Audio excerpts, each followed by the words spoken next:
fi yan ààrẹ orílẹ̀-èdè Nàìjíríà tó wáyé, a máa rí ẹ̀kọ́ kan tàbí méjì kọ́ léyìí tó ní í ṣe fún wa, léyìí tó ní í ṣe fúnra wa. Bí a ti ń ṣe àwọn ẹ̀kọ́ bíi méjì, bíi mẹ́ta, eléyìí tí a ti rí kọ́, òun ni a ti rí. Bí ètò ìdìbò náà ṣe wá ń bọ̀ báyìí, a máa rò pé báwo ni a ṣe lè ṣe tó tún lè dára ní ti ọmọ ìpínlẹ̀ Ọ̀yọ́. Báwo la ṣe lè ṣe láti dìbò yan ẹni tí a fẹ́?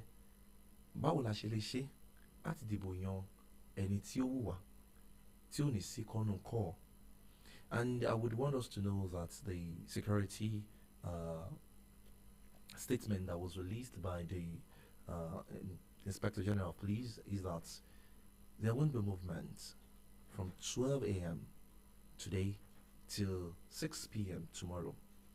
So, and Oyo State Governor, under the leadership of Engineer Sheyi Makinde, has declared today work half free for the Oyo State workers. And what that simply means is that by 12 noon today, and this is 12 minutes gone past 12, all the Oyo State workers will have ended the today's work. That shows that people can go and prepare for the election. People that have to travel need to travel. People that have to get set to move to their polling units so they can have easy access to the election, they should do that.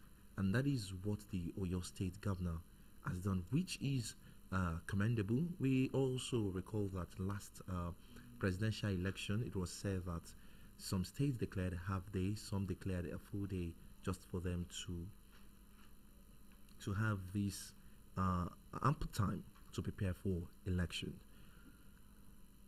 Don't forget that you can be part of this conversation to tell us your expectation tomorrow. And don't forget that this is live broadcast. So any defamatory language would not be allowed. So when we are making our comments, making our contribution, I would employ us to be civil enough to pass our comments. Ní báyìí mo máa ṣí ojú òpó sílẹ̀ láti jẹ́ kí a mọ̀ bí a ti ń gbáradì fún ètò ìdìbò tí á wáyé lọ́la, léyìí tí a ti máa dìbò yan gómìnà àti àwọn aṣojú wa ní ilé ìgbìmọ̀ aṣòfin ti ìpínlẹ̀ Ọ̀yọ́. Ṣùgbọ́n mo rọ̀ wá gẹ́gẹ́ bí ẹ ti mọ̀ wípé ọ̀rọ̀ tí a bá sọ ń bí gbogbo ayé ló ń gbọ́, gbogbo ayé náà ló sì ń wò wá ní ẹ̀rọ ayélujára káàkiri, èyí ti Twitter, abẹ́yẹfò àti ìbánidọ́rẹ̀ẹ́ ti Facebook ni wọ́n ti ń wò wá kedere. Ẹ jọ̀ọ́, ẹ jẹ́ kí a mọ ọ̀rọ̀ tí a máa sọ níbi tí a bá ti ń sọ bí a ṣe ń gbáradì àti bí a ṣe ń ní ìrètí wípé ètò ìdìbò yóò lọ ní ìpínlẹ̀ Ọ̀yọ́. Ẹ má jẹ́ ká gbàgbé wípé ní ti ìdìbò yan ti ààrẹ tí a ṣe lọ, Ọ̀yọ́, ìpínlẹ̀ Ọ̀yọ́ wà lára ìpínlẹ̀ tí ètò ìdìbò náà ti lọ ní ìrọwọ́rọsẹ̀. A sì ń gbàládùra wípé nígbà tí ó bá fi di ọ̀la tí wọ́n máa dìbò, lẹ́yìn ìdìbò ìpínlẹ̀ Ọ̀yọ́ yóò wà ní àlàáfíà. Ètò àkànṣe fún ti ètò ìdìbò náà ni ó ń lọ lọ́wọ́ ní ìkànnì Vintage 93.7 FM. Ẹ má bá wa bọ̀.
ìgbà mẹ́wàá tani ká gbójúlé tí ó sì wá débùté ayọ̀ bọ́mọdé bá ṣubú bó bá ṣubú á wò wájú bí àgbà bá ṣubú abojú wo ẹ̀yìn wo ọba tó jẹ tí ìgbẹ́ dìgboro títí láéláé la ó máa ṣèrántí wọn ọba tó jẹ tí ìgbẹ́ tún dìgboro nídàkejì títí láéláé la ó máa ṣèrántí wọn ọba mẹ́wàá ìgbà mẹ́wàá tani ká gbójúlé tí ó sì wá débùté ayọ̀ ọkọ̀ Nàìjíríà máa rèé lójú àgbà mi.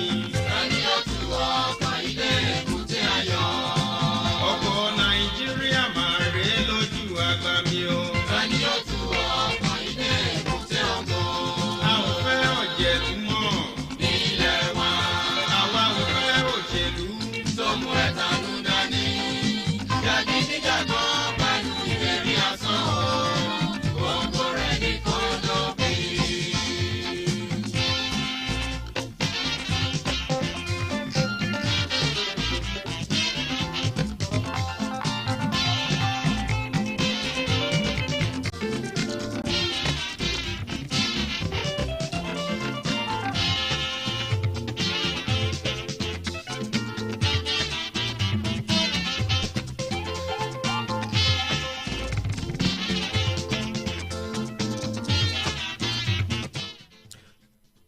Still Oyo the side, and this is our situation room at Vintage 93.7 FM. The 2023 Oyo State gubernatorial election will take place tomorrow to elect the governor of Oyo State, concurrent with elections to the Oyo State House of Assembly, as well as 27 other gubernatorial elections, and that will be taking place in other states, and House of Assembly elections also.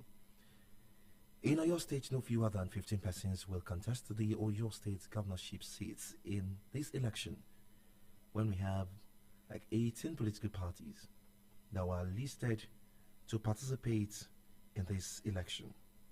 So we have like more than relatively enough candidates to choose from to vote into power, to steer the ship of this state. These are our dear states of Oyo to a greater height. How prepared are we? How are we going to have the best election?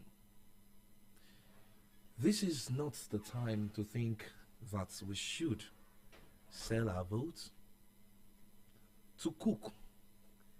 Tí wọ́n bá ń sọ lọ́sọ̀bọ̀ wọ́n á ní wípé dìbò kó síbẹ̀. Àsìkò rèé tí mo rò pé ó yẹ kí a ti kúrò ní ìpele dìbò kó síbẹ̀. Ó yẹ kí oníkálukú kí a wà ní ipò tí a ti máa dìbò yan ẹni tá a fẹ́. Ọ̀pọ̀lọpọ̀ ní ìgbà tí a bá ń sọ̀rọ̀ ìdìbò, tí à ń sọ̀rọ̀ ìyanisípò, a ti máa rí wípé àwọn míì máa ń wà tí ó máa ń ṣe pọ̀ mọ́ jàgídíjàgan. Nígbà tí ètò ìdìbò bá ń lọ lọ́wọ́, tàbí kí ètò ìdìbò tó bẹ̀rẹ̀, àbí nígbà tí wọ́n bá parí ètò ìdìbò. Ìdìbò yóò wáyé ní ìpínlẹ̀ Ọ̀yọ́ ní ọ̀la. À ń rọ̀ wá láti rí wípé ètò náà ń lọ nírọ̀wọ́rọ̀sẹ̀, gẹ́gẹ́ bí a ti mọ̀ wípé ètò ààbò kì í ṣe fún àwọn òṣìṣẹ́ aláàbò nìkan. Ètò náà wà fún gbogbo olùgbé àti ọmọ ìpínlẹ̀ Ọ̀yọ́ láti rí wípé ìpínlẹ̀ Ọ̀yọ́ ó wà ní ààbò tó péye. As the election will be going on tomorrow, it should not be what it has been recorded and some of the elections activities that has been done in Nigeria when we're talking about governorship election, that it's marred with corruption, vote buying. It should be an election where we vote conscience. It should be an election where it is free, fair. It should be an election that people will go out, cast their votes for whoever that wants to stay, would stay to see that their votes, it's been counted, and we all go back home. It should, by now, I think we should have moved from selling our votes. You know, when we talk about vote buying, it shouldn't be heard of again with where we find ourselves in this country. It should be when we vote, we cast our votes. We cast our votes, we cast our conscience. And we have different candidates that have been campaigning over the let me say months. By now we should be convinced enough of whoever we want to vote for. I would like us to drop our comments on our social media platforms, on our Facebook at Vintage 93.7 FM Ibadan. Vintage 93.7 FM Ibadan. Or 0909 999 7937. 0909 999 7937. 0704 7937. 0704 7937. You can also drop your WhatsApp number on, drop your message on our WhatsApp line on 0909 0904 rather 442 2937. 0904 442 2937. You can put a call through. Let's know how prepared you are and your expectation. Ohun tí mo ti ń sọ náà ni wípé a ti ṣí àwọn ẹ̀rọ ìbánisọ̀rọ̀ wa sílẹ̀ báyìí. Àwọn ojú òpó wa ti wà ní ṣíṣí sílẹ̀ fún wa láti pè sí orí ètò láti jẹ́ kí a mọ̀ bí ẹ ti ń gbáradì àti àwọn ohun tí ẹ ń retí gẹ́gẹ́ bí ọmọ ìpínlẹ̀ Ọ̀yọ́ àti olùgbé ìpínlẹ̀ Ọ̀yọ́ ní ètò ìdìbò ọ̀la bí ó ti wáyé. Ẹ lè pè sí orí ẹ̀rọ yìí 0909 999 7937 0909 999 7937 tàbí 0704 7937 0704. Hello. Tí ẹ bá fẹ́ pè sí, tẹ́ bá fẹ́ pè kankan náà àwọn nọ́mbà yìí, ẹ jọ̀wọ́ ẹ bá wa sún kúrò nídìí gbogbo ohun tí ẹ bá fi ń gbọ́ wa. Yálà ẹ ń gbọ́ wa lórí rédíò ni tàbí ẹ̀yin tí ẹ ń wò wá lórí ẹ̀rọ ayélujára. Ẹ jẹ́ kí a ṣe gáfárà àbí ká ṣe gáfárà fún ẹ̀rọ rédíò wa. Please, when you are calling in, kindly move away from your radio set, or even if you are watching us live on our Facebook at Vintage 93.7 FM Ibadan, kindly let's do away from those platforms when you want to put a call through. Ẹ jẹ́ kí a mọ̀ bí ẹ ṣe ń gbáradì àti àwọn ohun tí ẹ ń retí láti ọwọ́ àwọn òṣìṣẹ́ aláàbò ni, àwọn essential workers ni, ìyẹn àwọn agbóhùnsáfẹ́fẹ́, àwọn elétò ìlera tàbí àwọn àjọ òṣìṣẹ́ INEC.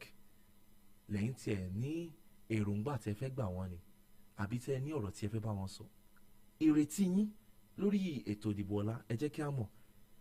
Ẹ bẹ̀rẹ̀ sí ní máa pè sí orí àwọn ẹ̀rọ ìbánisọ̀rọ̀ yìí 0909 999 7937 0909 999 7937 or 0704 7937 0704 7937. You can also drop your WhatsApp message on our WhatsApp line 0904 442 2937. Oyo decides our situation room at Vintage 93.7 FM.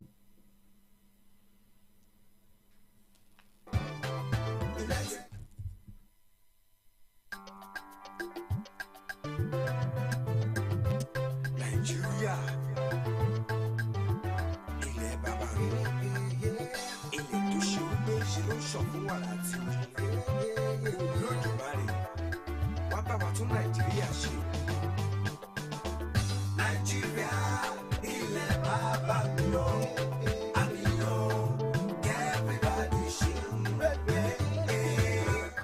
Hello.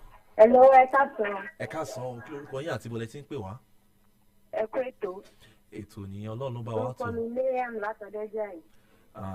Ẹ jẹ́ kí a mọ tí ẹ fẹ́ sọ lórí ètò ìdìbò tí Ẹ̀rí ó ń bọ̀ lọ́la. ní ọ̀la yẹn. Nǹkan tẹ́mi fẹ́ ni ètò ààbò. Tó dúró ni. Torí pé gbogbo alamọ̀ pé ìwà jàǹdùkú kò sí nǹkan kan tó máa dà fún wa. Gẹ́gẹ́ bá a dẹ̀ ṣe mọ̀ pé àwọn ikọ̀ elétò ààbò wọ́n gbìyànjú ní ìdìbò tá a dì lọ. Èmi àkànrọ̀ wọn ni pé kí wọ́n jọ fún túbọ̀ jáwé sóbì kí wọ́n bá wa jígìrì sójúṣe wọn. Bẹ́ẹ̀ àwọn aráàlú náà ká má ra wọn lọ́wọ́ nínú ìgbà tí ò dánú jàǹdùkú. Torí pé ẹsẹ̀ ni ẹ̀ bá bọ́ sí wọn nítorí ẹ̀ka o. Àdẹ̀ ní bá wàhálà ìdìbò yìí lọ. Àmín. Ẹ ṣé gan láti Ọ̀dẹ́jà yìí. We've been talking about this election and we've been talking about protection. And I would want us to know that this program, it is not to campaign for any candidates. Please kindly let us know what you are expecting tomorrow and your admonition to the INEC officials, to security agents, to those essential workers. These are what we are expecting on the show and how you are prepared. What you saw at the past election, how you think it can be better upon, and how you have been preparing. These are what we want to know. In terms of the week, ètò yìí àgbékalẹ̀ láti ṣe campaign fún ẹnikẹ́ni. Àwọn tí à ń retí láti ọ̀dọ̀ wa ni ìmọ̀ràn tàbí ìgbaniníyànjú fún àwọn òṣìṣẹ́ INEC tàbí. Hello, ẹ káàsán. Hello. Dà pé ojú òpó yẹn ó. Hello. Oops, sorry, we lost that. Kí á wo àwọn òṣìṣẹ́ aláàbò ní tí a bá fẹ́ sọ nípa wọn bí ọ̀la yóò ṣe lọ bí a bá fẹ́ ṣe. Hello. Good afternoon. Ẹ káàsán. Okay. Ẹ káàsán sir. Mr. Adélọ́wọ̀ ló sọ̀rọ̀ láti Salvation.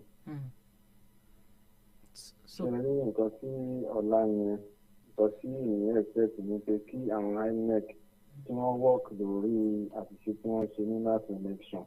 Nítorí bí àwọn òṣìṣẹ́ wọn ṣe pẹ́ dé yẹn tí ìyẹn lórí ìsìnkú wọn kí wọ́n work lórí ẹ̀.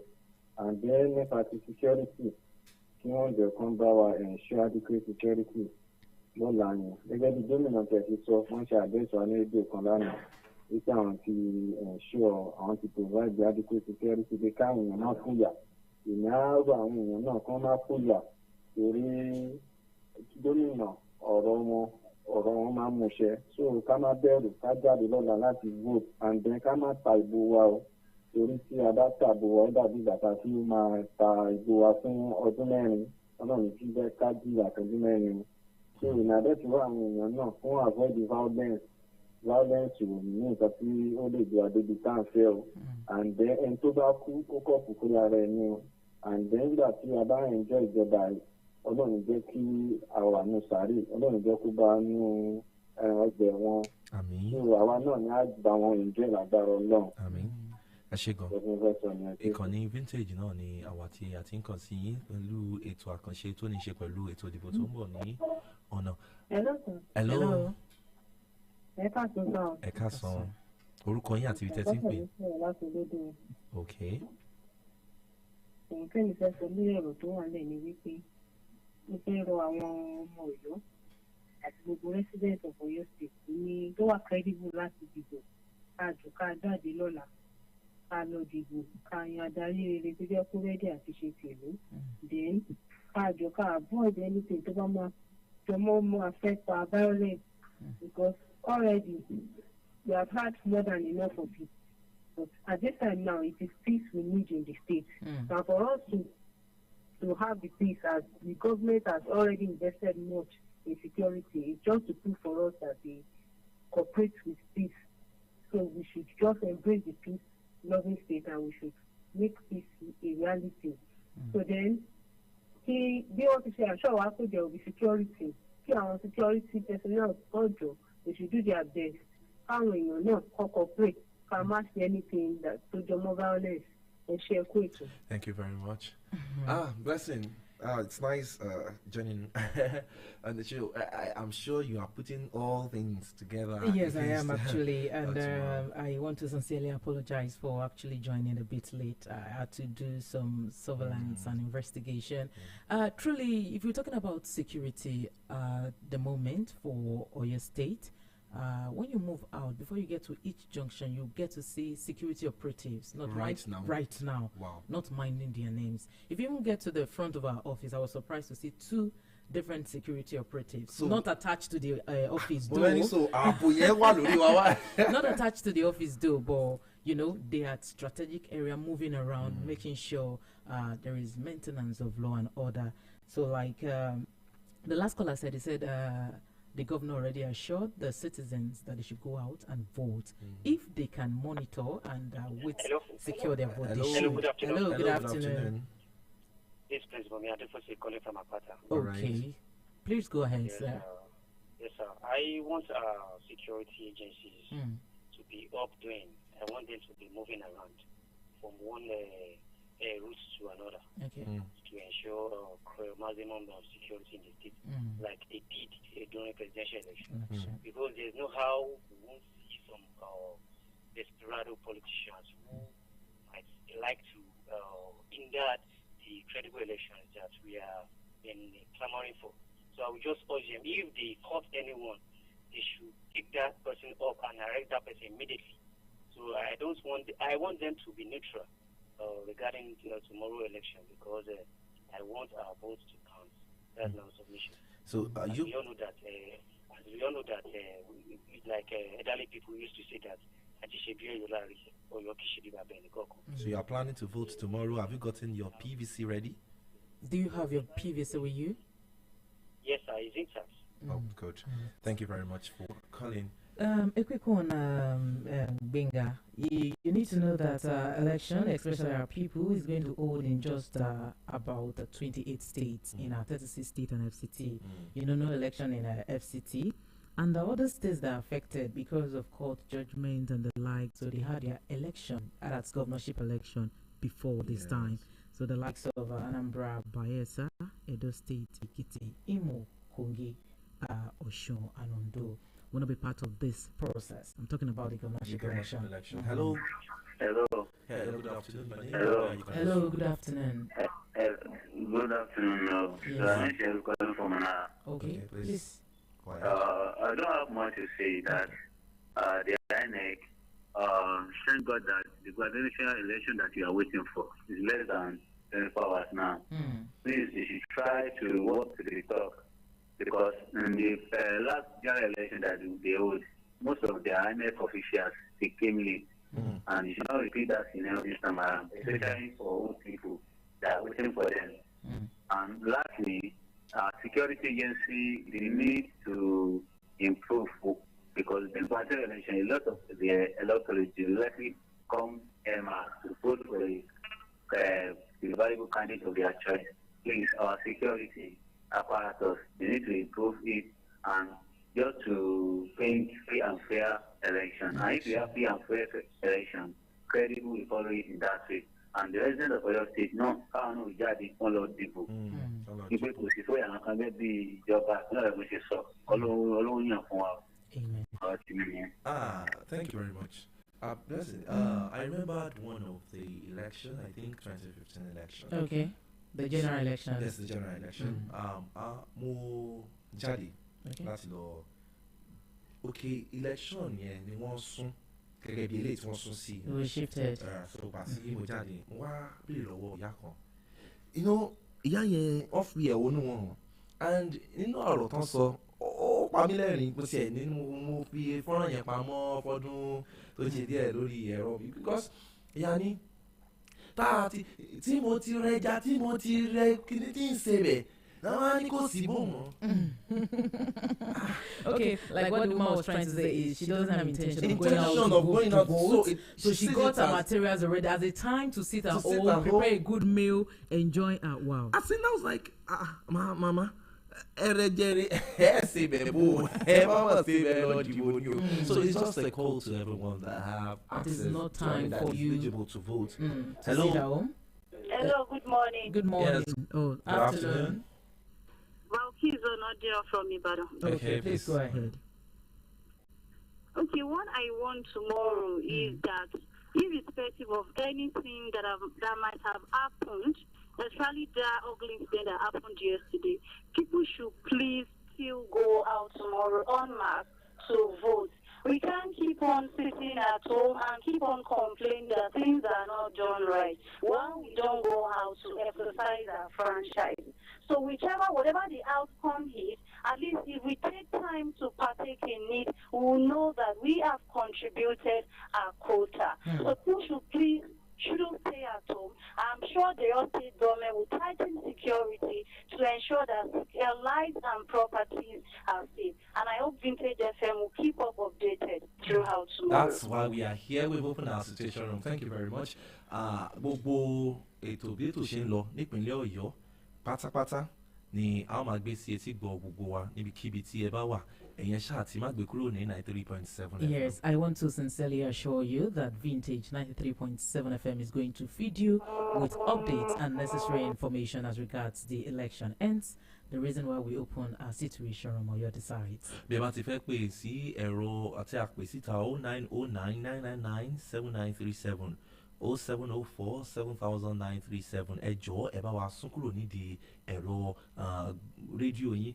Bẹ́ẹ̀ bá sì ní àǹfààní láti lọ sí ìkànnì ìbánidọ́rẹ̀ẹ́ ti Facebook wa Vintage 93.7 FM Ìbàdàn, ẹ máa rí wa wò kedere ńbẹ̀ tí ẹ sì lè fi ọ̀rọ̀ yín náà ẹ lè sọ síta ẹ lè kọ síbẹ̀ níbi tí a ti máa kà sí etígbọ̀ gbogbo ènìyàn ní ibi. And you can also drop your message lórí WhatsApp wa lórí 0904 4422937. Definitely, we are here for you. All you just need to do is you can contribute. Tell us what you feel around you, or what you see around you, what you expect from INEC, the security operatives, and what you feel they need to do, work on.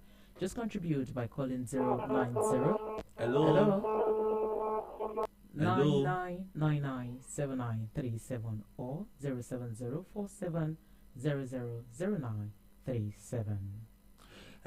Tí a bá tún sọ̀rọ̀ ààbò security ní ìpínlẹ̀ Ọ̀yọ́ àti tí a bá ń sọ̀rọ̀ nípa ààbò káàkiri gbogbo ìpínlẹ̀ níbi tí ètò ìdìbò yóò ti wáyé, tí a ń sọ̀rọ̀ jàǹdùkú jàgídíjàgàn, blessing ó máa ń yà mí lẹ́nu pé àwa ọmọ orílẹ̀-èdè náà ni a máa ń sọ wípé kí jàgídíjàgàn má sí, kí ìtàjẹ̀sílẹ̀ má sí, kí wàhálà má sí. Ṣùgbọ́n nígbà tó bá yá tírù nǹkan báyìí bá wá ń ṣẹlẹ̀, jọ àwọn ọmọ orílẹ̀-èdè wo ló ń ṣe àwọn nǹkan yìí? Well, as regards that, I don't really know, but that's why they say it is very important for you to not work in groups, to not listen to negative utterances, or I don't know, so that you don't just cause issues. Because I want to believe if it is you, you will not get anybody to instigate anything and anybody to push anything, and we're all good. I understand the fact that we all are saying, let's be peaceful, let's do things accordingly, no this, no that, but eventually it turns out that the people, according to what you're saying, are those that start all this trouble. But we're optimistic and hoping that we are advancing by the day, and all of these crisis and stuff. Mo ti ẹ̀ka kankan ní orí ẹ̀rọ ayélujára ní àná níbi tẹ́nìkan ti ń rọ àwọn ènìyàn wípé kí wọ́n dẹ́kun ìwà jàǹdùkú, ìwà jàgídíjàgan. To reduce the thuggery. Wípé nígbà tí wọ́n bá ẹnikẹ́ni tí wọ́n bá lò láti fa wàhálà tàbí láti fa kọ́nùkọ́ àbí láti dá wàhálà sílẹ̀ níbi ètò ìdìbò, bóyá kí ètò ìdìbò tó bẹ̀rẹ̀ ni o àbí tí ó bá ń lọ lọ́wọ́ àbí ní ìparí àti àmàdìbò tán, irú ẹni bẹ́ẹ̀ ní tó bá ṣẹlẹ̀ sí àkọ́kọ́ òun ni yóò gbé ẹrù rẹ̀ níbi tó ti wúwo jù. Bí bọ́n bá lọ bàlẹ́kẹ̀ àbí wọ́n ṣàládà àbí nǹkan kan lọ ṣẹlẹ̀ sí, òun ni yóò gbé ẹrù rẹ̀ níbi tó ti. He's going to feel the pain himself alone. Ìkejì, nígbà tí ọjọ́ ayẹyẹ bá dé fún ẹni tí ó bá díje tí ó bá borí, wọ́n máa ní pẹ̀lú ẹni bẹ́ẹ̀ kó wá dúró. Àwọn ẹni tó bá díje tó borí lárántí pé òun lọ́mọ, òun lẹ́bí, òun níyàwó, òun lọ́kọ tí wọ́n jọ ya fọ́tò. And nobody is going to be in the film. So it's just a way of still admonishing every one of us to please be peaceful. Go out, cast your vote. If you can stay with your vote, if you can, how will I say it, protect your vote, do that in a peaceful manner. Then if you can't, just cast your vote and go home. Because that's the best advice. It's better to be safe than to be in pain. Tí a bá tiẹ̀ ń sọ̀rọ̀ nípa lílọlé, èmi rò bá pé ó yẹ ká ti dé ipò tó jẹ́ pé ọkàn wa tiẹ̀ lè balẹ̀. When we are voting, that crises are not going to happen, that whatever it is we do is going to be like that.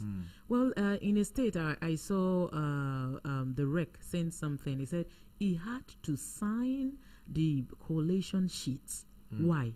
Not because of manipulation, but because he was forced to, because of pressure. Because there was particular rumor going on that the results has been tampered with already. Election that has not even come to me. So the man said he had to, when they were distributing the sensitive material in CBN at their own state, that he had to sign it to show them that, see, nothing has been tampered with, no, manipulation whatsoever.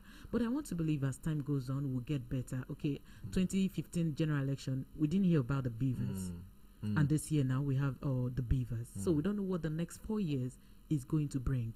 But I know we will get there. It's a gradual process. Ẹ má gbàgbé ìkànnì Vintage la wà 93.7 FM níbi tí a ti ń ṣe ètò àkànṣe fún ètò ìdìbò láti dìbò yan gómìnà àti àwọn aṣojú wa nílé aṣòfin ti ìpínlẹ̀.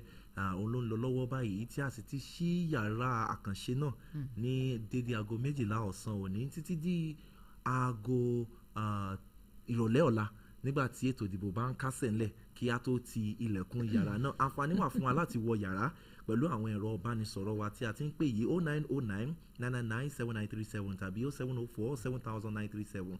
A sì lè drop WhatsApp message wa lórí WhatsApp wa kí n pè bí àwọn èèyàn ní WhatsApp wa. A lè drop ẹ̀ síbẹ̀ 0904 442 2937 tàbí àwa fẹ́ fi sí orí Facebook wa ni ìyẹn abọ́rẹ̀ ìbánidọ́rẹ̀ẹ́ Vintage 93.7 FM Ibadan. Lẹ́yìn ìgbà tí a bá ṣẹ́ mímu ni a wá sọ̀rọ̀ nípa báwo la tún lè ti ṣe ètò ìdìbò tí irú àwa yìí a lè dìbò ní ọjọ́ ìdìbò àti wípé báwo la tún ti lè ṣe tí gbogbo ẹ̀ yóò tún rọ get better. Rọ̀ṣẹ̀. I understand. I still want you people to know that this is the Situation Room on Vintage 93.7 FM where Oyo Decide, where we get to talk about the election, the governorship and the House of Assembly election happening tomorrow in Oyo State, because Oyo State is part of the state where the election is going to come live tomorrow. So you need to contribute. You want to tell us something, you want to give your opinion, you want to tell us about INEC, what you think they need to improve about.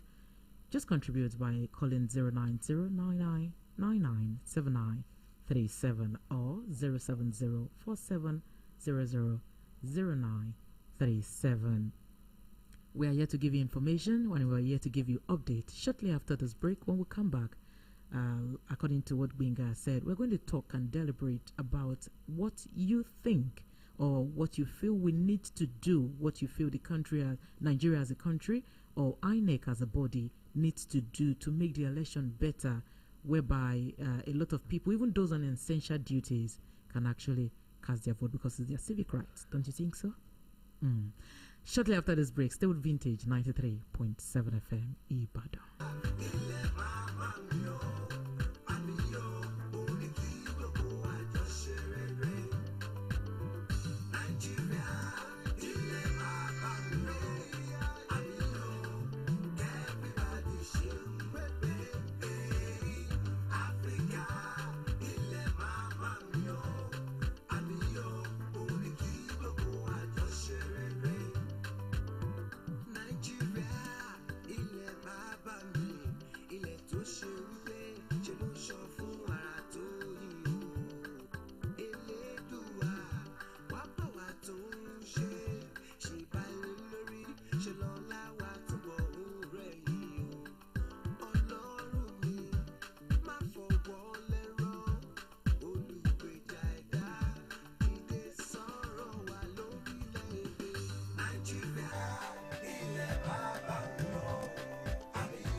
bá ń sọ nípa ilé-iṣẹ́ ìgbóhùnsáfẹ́fẹ́ tó múnádóko tó kárí ayé tó milẹ̀ títì. Pẹ̀lú ètò àgbọ̀fikọ́gbọ́n ìròyìn yàjóyàjó látẹnu àwọn bọ̀rọ̀kìnní pédépédé tòní àti tọ̀la. Orin márúgbó takébé tó tún bá ìgbà mu fáwọn tòde òní. Ẹ̀bẹ̀rẹ̀ ẹ̀mújó iná rò. Iyèméjì kì í jáṣà àwa ni Vintage 93.7 FM. Ó yàn ó kalẹ̀ kako fún gbogbo mùtúmùwà. Vintage 93.7 FM. Ó yàn ó kalẹ̀ kako. Lápolú ọjà kájé kó bùgájẹ́. Lápolú ọjà kájé kó wọ̀gbá. Vintage 93.7 FM. Ó yàn ó kalẹ̀ kako. Vintage 93.7 FM. Ó yàn ó kalẹ̀ ó kako. From the rising of the sun in the east to the setting in the west, we are unchanged, unparalleled. We are vintage. Vintage. 93.7 FM Ibadan. Oluwagbemiga. Vintage. We are 93.7 FM. Stay connected with Vintage 93.7.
Welcome back. We believe in Nigeria. We believe in one Nigeria, a country with unity. This is Vintage 93.7 FM Situation Room. You can call, you can contribute, you can tell us what you need to do. My name is Blessing Ajay Akintayo. Yes, contribute, tell us what it is you expect the security agency, INEC, to do as regards the election coming up in Oyo State tomorrow. Like I said the number one citizen earlier yesterday. He called and he addressed the residents and he told them that go out, go vote. It's your civic responsibility and right. I assure you that security, it's been on ground. Provision has been made as regards security. So fear not. Go cast your vote. In his word, he said something I pick. If you can stay for the votes to be counted, why not? But if you can't, cast your vote and go home. So that is what we've been preaching, and we're optimistic. We hope that everything will go as planned. Hello. Hello, good afternoon. Hello, good afternoon. Good afternoon. These are the ones. Please go ahead. Please go ahead. Yeah, concerning the security aspect of for the forthcoming election. Yeah. So I want the security personnel to straighten, they should tighten up their game. So they should try and straighten the security aspect that is extraordinary, not like the presidential. It should even be doing more than what they did during the presidential election. Than the presidential. So the Oyo State residents. So I want them that if we notice any chaos or any crime or atrocity, so since you know the security personnel agency number in Oyo State, created by Oyo State government, 615, so we can call the number to keep them alive. All right, thank you. Thank you so much. The number, if you see something, you say something. So that's my own opinion. Wọ́n ní tí ẹ bá ti rí nǹkan ẹ̀sọ̀ nǹkan ìkànnì vintage 93.7 ni àwa tí a ti ń kàn sí yín pẹ̀lú ètò àkànṣe tó ní ṣe pẹ̀lú ètò ìdìbò fún gómìnà ìpínlẹ̀ Ọ̀yọ́ àti aṣojú-ṣòfin ní gbogbo àmì ní ilé Ọ̀yọ́ State House of Assembly ìpínlẹ̀ Ọ̀yọ́ wa yìí. N tí a lè ti sọ náà ni wípé báwo ni a ṣe ṣe ní ọ̀la tí kò ní sí kọ́nùkọ́wọ́ tí ò ní sí wàhálà pákáleke tàbí ìdààmú kankan tí gbogbo olùdìbò yóò jáde láti dìbò tí àwọn tí ó bá sì ní àǹfààní gẹ́gẹ́ bíi ti gómìnà ti sọ láti rí wípé wọ́n kà á lójú wọn kí a dúró kí a kà kí a tó lọ lẹ́ẹ̀kan mo ń sọ wípé mo fẹ́ wò ká sọ̀rọ̀ lórí bó o ní ètò ìdìbò yóò ṣe máa gba àwa kan láàyè láti dìbò tó a bá wò lọ wò bọ̀ àwa kan wà ti jẹ́ wípé a ní káàdì yìí ìyẹn káàdì ìdìbò. The permanent voters card. Alálòpẹ̀ wa a ní ṣùgbọ́n torí iṣẹ́ tá a yàn láàyò àǹfààní yìí ò yọ. You're on essential duties. Àwa bíi ọlọ́pàá. Security agency. Gbogbo àwọn òṣìṣẹ́ aláàbò.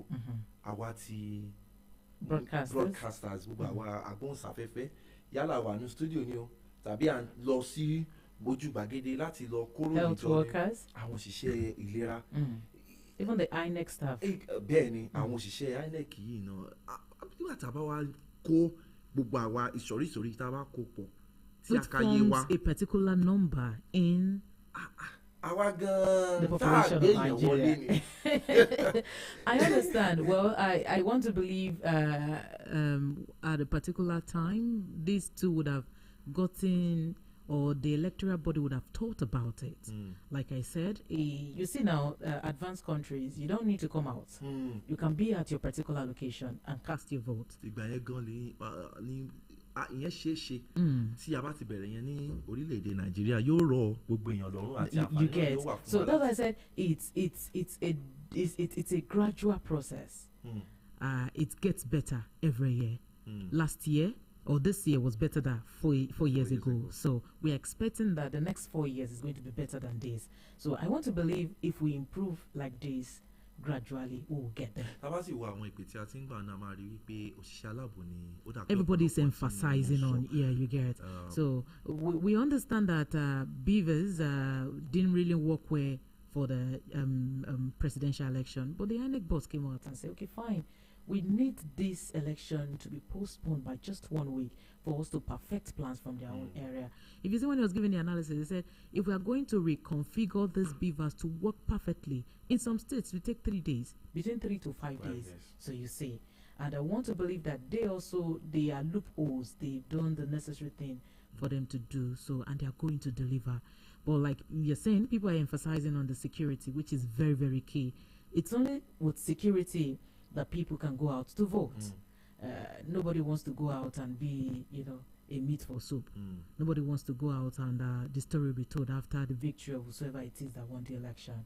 So we just have to be very careful. Like you said, it can always get better, and I know it will get better. Ohun tí èmi ti ẹ̀rí nípa ètò òṣìṣẹ́ aláàbò fún ètò ìdìbò tó kọjá ni wípé mo rí pé wọ́n pọ̀ àmọ́ wọ́n dà pé pípín wọn ni ò tó àbí ni ò ṣe gẹ́gẹ́ bó yẹ kó ti rí nígbà tí ó bá yẹ kí èèyàn 10 yẹ kó wà ní agbègbè báyìí téèyàn 12 wà ń bẹ tó bá wá di tìbò mi ti yẹ kéèyàn 5 wà ń bẹ. Well, at times when we are not in the system, we can't really see. I understand what you're saying because a lot of people do complain or that because of this, that where you expect to see more personality. I'm talking about security agency. You don't get to see them, but where you see that They should not be more than 2-3 years, and you get to see more of them there. I want to believe that the security agencies and those involved, they've done the needful as regards that. But at times when you're not in the system, you can't say. Because I used to know a distant relation then that was in the system, and he said, when we post these people to go to their location, to go to their beats, they don't go there. You know, so I don't know. I'm just saying. I'm saying based on that information, I go, is it possible that they were posted and they didn't show up? Maybe because they already know that there is no monitoring team. Or is there a monitoring team to this effect? When they have posted them, do we get? Did you get there? Is there a monitoring, taking attendance or doing something to make sure that those people were posted there, they showed up for duty and they reported it and they did the job? So, and I think if something like that is available, it can aid, this issue of security. We're having some here and we're having some there and all of that. That's our prayer. We are always praying.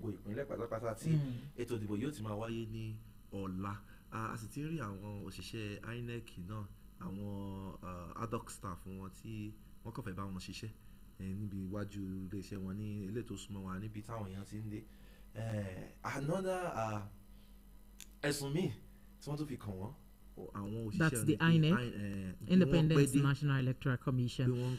Yeah, àwọn àti ní sùúrù ibì kan wà tí nígbà tí ètò ìdìbò tó kọjá lọ à ń gbọ́ àwọn kan tí wọ́n ní wọ́n tètè dé pé wọ́n tètè dé àwọn kan ní pé mọ́tò wọn ò tètè gbéra àwọn kan ní wọ́n kọ́ lọ já wọn kan. So you see what we're saying, logistics. That's a challenge. It's because of the way the country is. Assuming we are a developed country, these things can actually get there a day before and we are fine. But just because of the issue and not wanting stories like materials were hijacked when going this, materials, that's why I think they were doing distribution. That's a day before all. The particular morning. Maybe that's why they delay. I don't know. I'm just saying. Then, then for the election that we had 25th of February 2023, then we had this issue of cash as well as the fuel issue. So it's possible this contributed to the reason for the delay. Yes. Though we know that the boss came out, I'm talking about INEC boss came out and said they've been sorted for the election already, but kò lè dàbí àǹfààní òsì fún láti ní owó tó tówó lọ́wọ́ a sì mọ̀ wípé ètò transfer náà ní ìsìn bíi transquar ni a máa padà ṣe owó kó tó dọ̀ ọjọ́ méjì. The network has a lot already, or how will I say, there is much pressure too. It is on the network or the system, so the transfer doesn't really go through. But we are optimistic. Nǹkan tó tẹ̀ tó wá tún máa ń pani lẹ́rìn ni oríṣiríṣi àwọn ìwà tí àwọn kan máa ń wù tó bá ti di ọ̀rọ̀ ètò ìdìbò tí ó yẹ kí àwọn ènìyàn tiẹ̀ máa wò nígbà tí a bá dé láti òkè lọ́hùn. Màá sọ ìrírí kan tí mo gbọ́ èyí tó pani lẹ́rìn. You're always saying something. Please stay with Vintage 93.7 FM Situation. We'll be right back shortly after this commercial break. bó bá ti ń bọ̀ kìkì àkàn bó bá wọlé dé ìlú amẹ̀tìtì oṣù àwẹ̀ Ramadan là ń perí ẹ̀yẹn èyí ni iléeṣẹ́ Vintage 93.7 FM fi ń kí wa wípé a kú àmójúbà oṣù Ramadan àwa ń ké sí gbogbo olùránṣẹ́ Ọlọ́run lọ́wọ́ ẹ̀yin tọ́lọ̀ ń bùkún láwùjọ pé àyè ti ṣí sílẹ̀ báyìí láti wá aṣọ onígbọ̀wọ́ àwọn ètò lọ́lọ́kun òjọ̀kan wá sí ọlọ́gbọ̀n ìṣẹ́jú mẹ́ẹ̀ẹ́dógún ìṣẹ́jú mẹ́wàá àti bẹ́ẹ̀ bẹ́ẹ̀ lọ bóyá lójú mọ́mọ́ lẹ́yìn ìṣinu ààyè irun pípé ní gbogbo wákàtí ìmáàmù wa ń ṣe wáàsí tá à ń kọ́gbọ́n nínú wáàsí wọn ẹ máa gbé bọ̀ wá sórí afẹ́fẹ́ Vintage 93.7 FM kó lè dáǹfààní fún gbogbo ayé ẹ̀yin kàn sí iléeṣẹ́ wa plot 5 block 26 ní ẹ̀bá iléepo Total Olúyọ̀lé Industrial Estate Ìbàdàn ẹ sì lè pe Ahmed Akamu lórí 08068856085 ẹ pe Mujibu lórí 07061083107 ẹ lè pe Ìbínú Mustapha lórí 09097757975 marhaban bika ya Ramadan. Vintage Vintage 93.7 FM Ìbàdàn ìkànnì tó yàn tó kálé kákó ẹ̀yin olólùfẹ́ wa gẹ́gẹ́ bẹ́ẹ̀ tí mọ̀ pé bù fún mi bù fún ọlọ́rọ̀ ló ń ké lódò ẹ jẹ́ ká nawọ́ ìfẹ́ síra wa nípa gbígbé ìpolówó ọjà yín wá sí ìkànnì tí gbogbo ayé ń tẹ́tí sí Vintage 93.7 FM tó kalẹ̀ sí Olúyọ̀lé nílẹ̀ Ìbàdàn ẹ wá ká fi tiwa gbé tiyín lárugẹ kí gbogbo wa ó jọ be happy bẹ́ẹ̀ ṣe ń gbádùn wa káwa náà gbádùn yín ká polongo ohun tẹ́ ń ṣe fáráyé lówó tí ògùn pa ọ̀pọ̀lọpọ̀ ìlànà ìpolówó ọjà láti là kalẹ̀ kó lè bá a rọ̀ yín lọ́rùn ìkànnì Vintage 93.7 FM yàn ó kálé kákó ẹ darapọ̀ mọ́ wa kọjá yín ó tà wìtìwìtì láì kábàámọ̀ fún ìbéèrè lórí àwọn àgbéléwọ̀n ìpolówó ọjà wa ẹ kàn sí wa ní ọ́fíìsì wa tó wà ní plot 26 Olúyọ̀lé Industrial Estate behind Total Filling Station Olúyọ̀lé Ìbàdàn tàbí kẹ́ pè sórí àwọn ẹ̀rọ ìbánisọ̀rọ̀ 0816 803-2290 tàbí 0818-5210-759. Ẹni bólúwa ṣòwò kì í pàdánù. Ẹ jẹ́ ká polówó ọjà yín kọjá yín ó tà ní wìtìwìtì.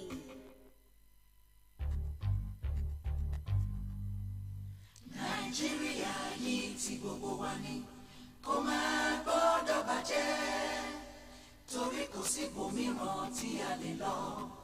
Àjò lè dàbí ilé ẹ jẹ́ ká sowọ́pọ̀ ká fìmọ̀ ṣọ̀kan gbé kémi gbé.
Ṣàṣàrò ló dára ká finú wínú ká fikùn lukùn kí Nàìjíríà ó lè tẹ̀síwájú. Ogun ọ̀tẹ̀ yìí ti tó ká gbàgbé ìjà ẹlẹ́yàmẹ̀yà Haúsá Ìgbò pẹ̀lú Yorùbá ṣe láṣàjọjì ìjà òmìnira ni a tún bára wájà èdè rẹ̀ ogun èṣù yìí gbé. Bóyá kájọ gbé.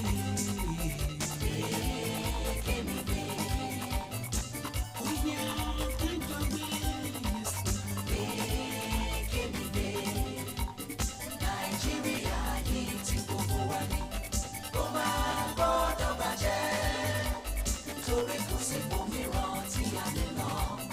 Àjò lè dàbí ilé ẹ jẹ́ ká sowọ́pọ̀ ká fìmọ̀ ṣọ̀kan gbé kémi gbé.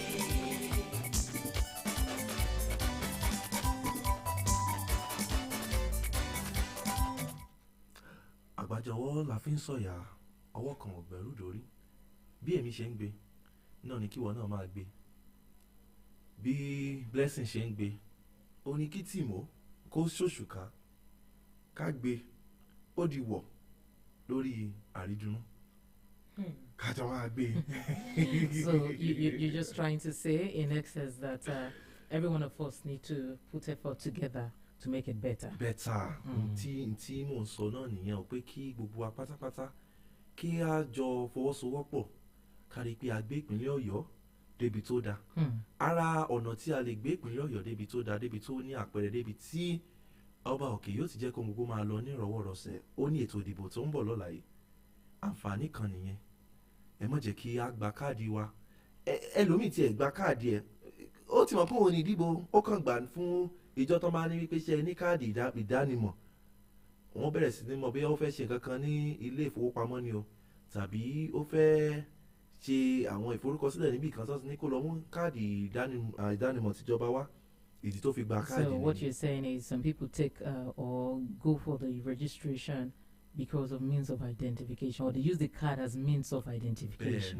bẹ́ẹ̀ni ṣùgbọ́n bí a ti ẹ̀ ń lò fún yẹn ẹ jẹ́ ká mọ̀ wípé ìdí tí wọ́n fi gbé káàdì yìí kalẹ̀ ó ní fún wa láti dìbò. The primary purpose of the voters card. kí a dìbò and nínú ètò ìdìbò tó kọjá lọ ti ìdìbò ààrẹ inú mi dùn fún ẹni tí mo gbọ́ àti ẹni tí mo rí nípa bí àwọn ènìyàn ṣe jáde pàápàá jùlọ àwọn ọ̀dọ́ tí wọ́n ṣe jáde àwọn olùdìbò fúngbà àkọ́kọ́ first time voters bí wọ́n ṣe jáde láti dìbò ó jẹ́ ní tí ó mú orí èèyàn wú wípé kò kí ń ṣe pé kákan máa sọ̀rọ̀ lórí ẹ̀rọ abẹ́yẹfò Twitter láti dìbò ńbẹ̀ láti kàbò ńbẹ̀ láti sọ bí ètò ìdìbò ṣe jẹ́ àǹfààní náà ní fún wa láti jáde lẹ́ẹ̀kan sí fún ètò ìdìbò ti gómìnà nípínlẹ̀ Ọ̀yọ́ gbogbo àwa ọ̀dọ́ la ń gbá ọ̀dọ́ pọnranpọ̀n ẹ jẹ́ gbogbo wa jáde kí á dìbò wa bó ti tọ́ àti bí ó ṣe yẹ. Blessing,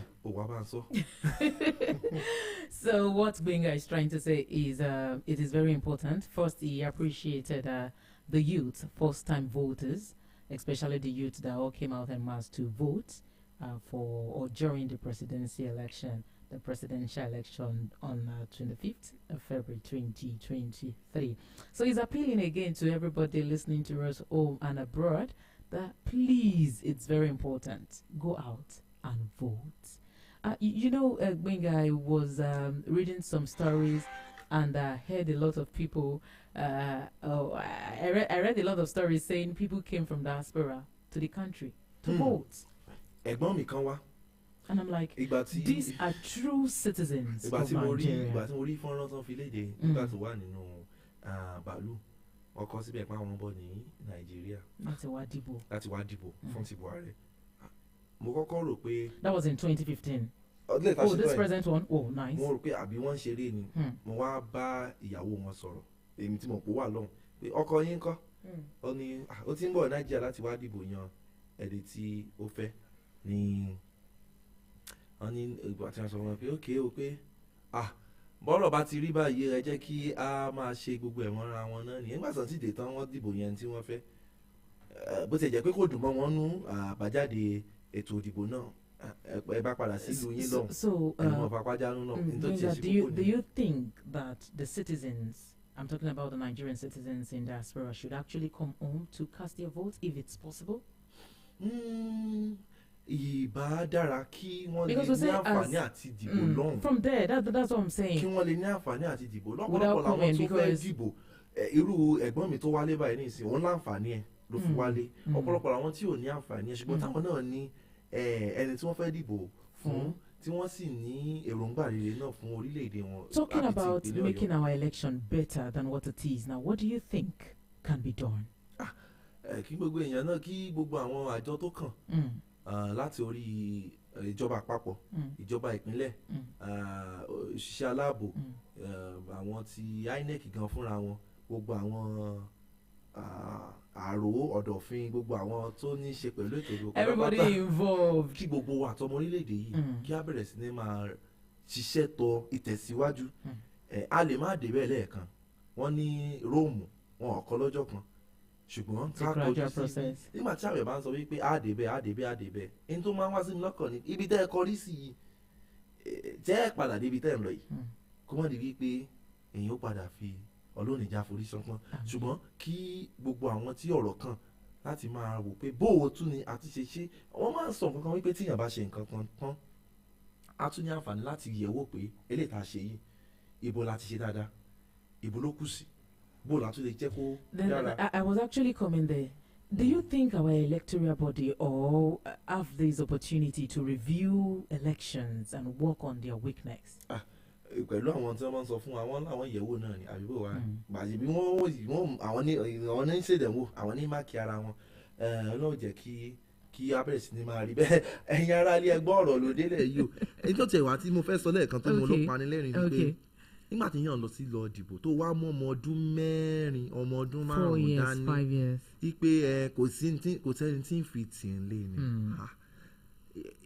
igi kan ò dágbó ṣe èèyàn ò ń dágbé kò sí tó ṣe fẹ́ le tó ìwọ nìkan kọ́ ló ń gbé àgbègbè rẹ pinnu láti jẹ́ kí ìwà rẹ dáa débi tí wàá mọ torí ààbò ṣe. But usually in cases where one don't get anybody to leave the child with, what should one do in such cases?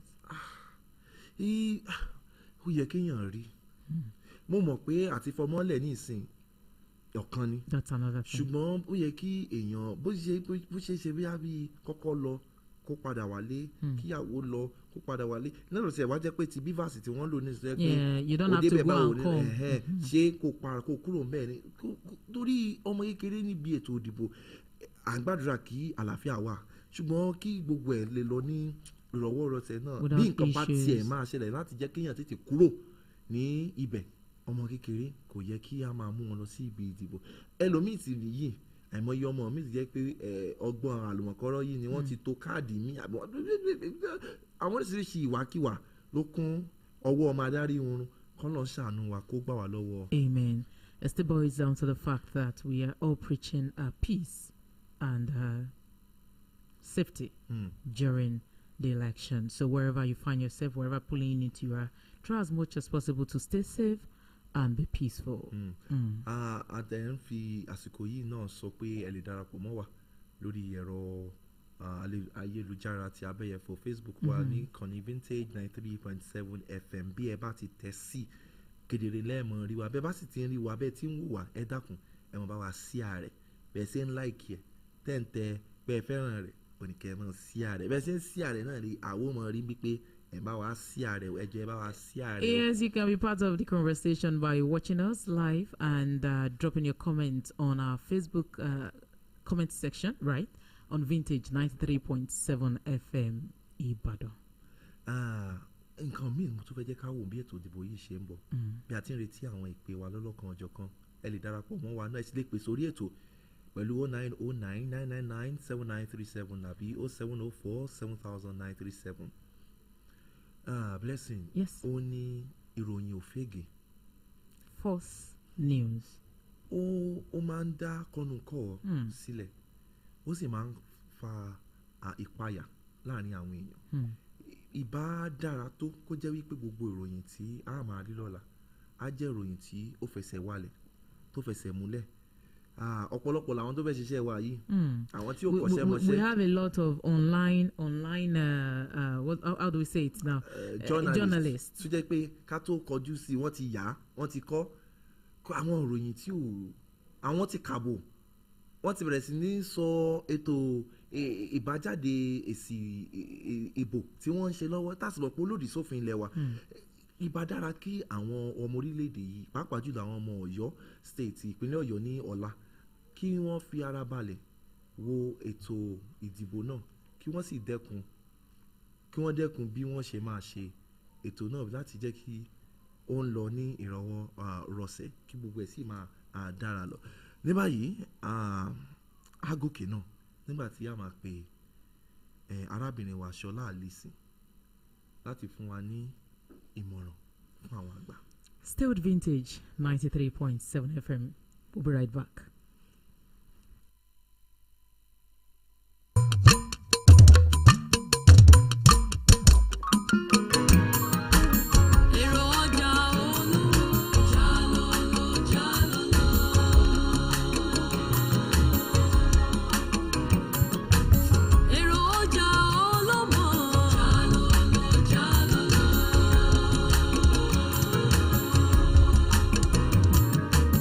Èrò ọjà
ẹ̀bẹ̀ lábẹ̀ wá ẹ̀yin olórí wa, ẹ̀bẹ̀ lábẹ̀ wá ẹ̀yin tí a ti dìbò yàn sípò, ẹ̀bẹ̀ lábẹ̀ wá ẹ̀yin tí a máa dìbò yàn sípò ní ọ̀la.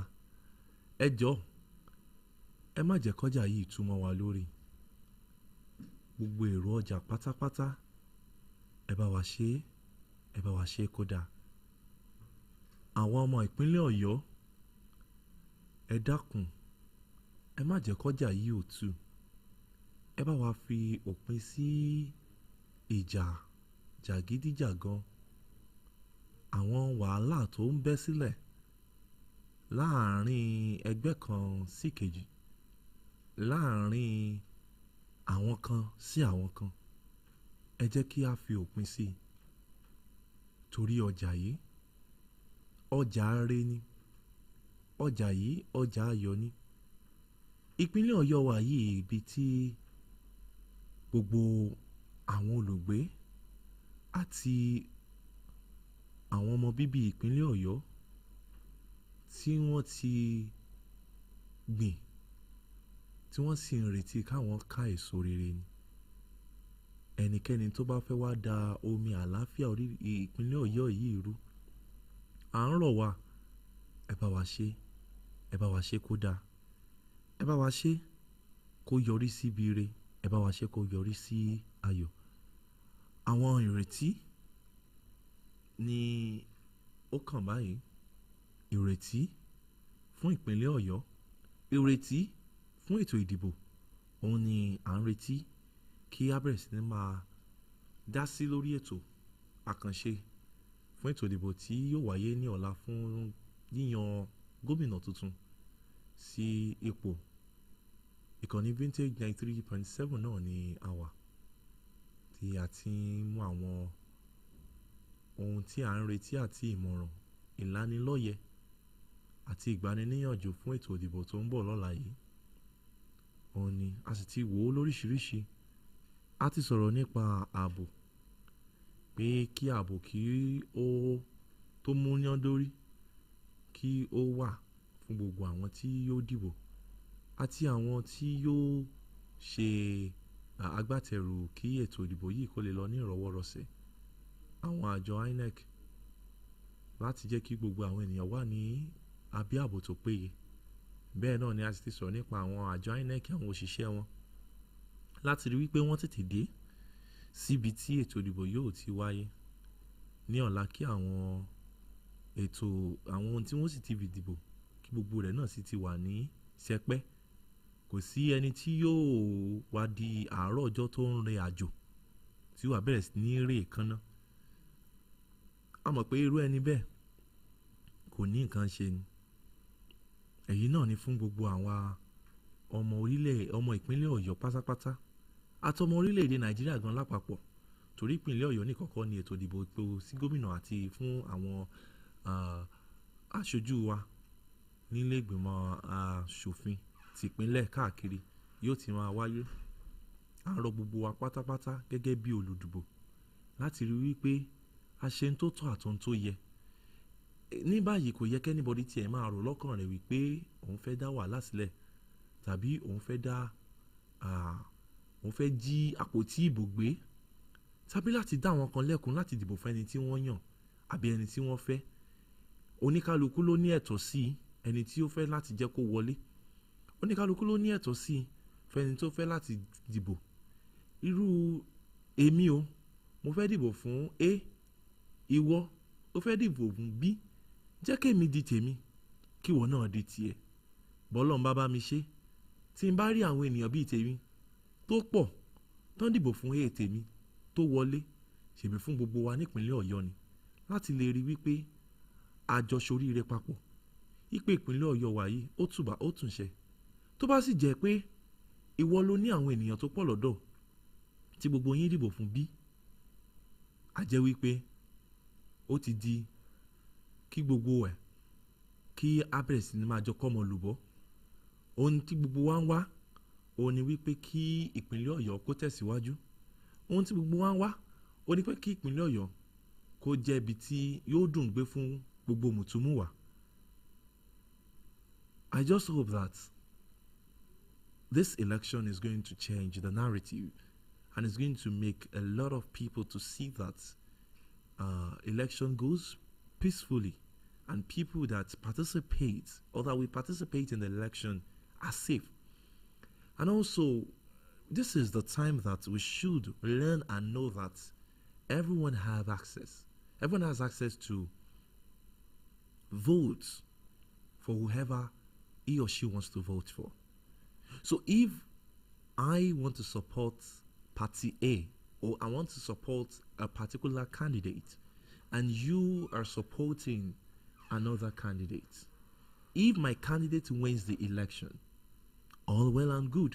You should be happy because after the election, what comes up is the movement of your state to a greater height. And if the scenario plays out to be that your candidate wins, I should also be a responsible opposition by making sure that all what I will be doing is to make sure that your state gets better. And that is what we should be doing tomorrow. How prepared are you? What are your expectations? It is situation Oyo decides live at Vintage 93.7 FM. You can also call these numbers 0909 999 7937, 0909 999 7937, or 0704 7937, 0704 7937. You can also drop your WhatsApp on our WhatsApp line 0904 442 2937, or join us on our Facebook Live at Vintage 93.7 FM Ibadan. You can also drop your comments. Situation Room Oyo decides election comes up tomorrow. How far are you prepared and what are your expectations?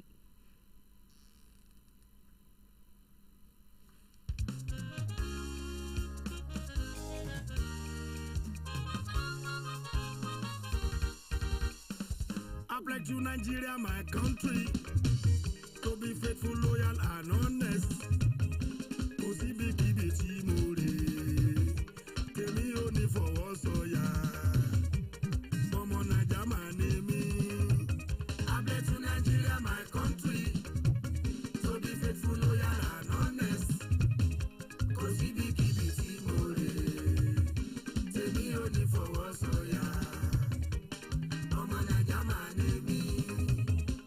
To defend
ìbìkítà ló kó bá wa ní nàìjà káyé gbàdúrà fi sínú oníbodè mọ́kòdà káyé màmá láwo oníbodè náà dá kò sálábọ̀dé nínú oníbodè tiwa.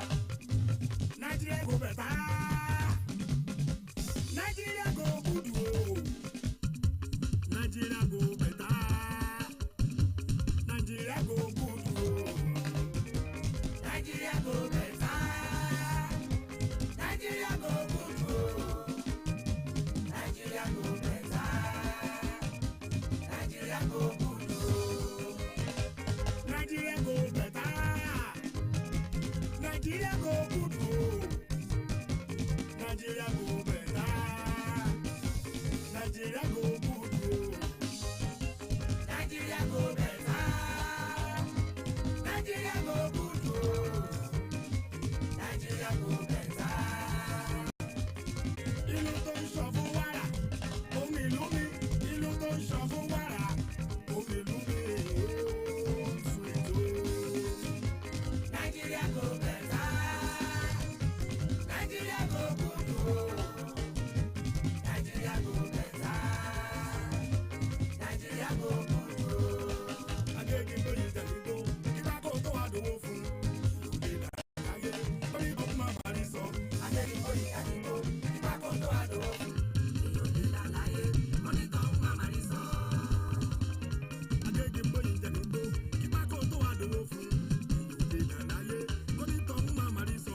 adéyìnbó yìí tẹ̀lé tó kíkà kó tó wà dòwó fún ìlú ayé lórí ọkùnrin máa bá rí sọ. abẹ́rẹ́ ń kẹ́rọ̀ ṣòníkà kó tó lè rọ́ṣọ̀ làwọn yẹ ìdàláyé kó ní tó máa máa ní sọ. adékìnbó ìdánìbó ìbá kó tó àdówó fún ìdàláyé kó ní tó máa máa ní sọ. abẹ́rẹ́ ń kẹ́rọ̀ ṣòníkà kó tó lè rọ́ṣọ̀ làwọn yẹ ìdàláyé kó ní tó máa máa ní sọ. adékìnbó ìdánìbó ìbá kó tó àdówó fún ìdàláyé kó ní tó máa máa ní sọ. ṣọṣọ kẹfẹ yìí lẹsẹ o tó kéré láti kọra ìdàláyé kó ní tó máa máa ní sọ. adékìnbó ìdánìbó ìbá kó tó àdówó fún ìdàláyé kó ní tó máa máa ní sọ. àníṣọṣọ kẹfẹ yìí lẹsẹ o tó kéré láti kọra ìdàláyé kó ní tó máa máa ní sọ.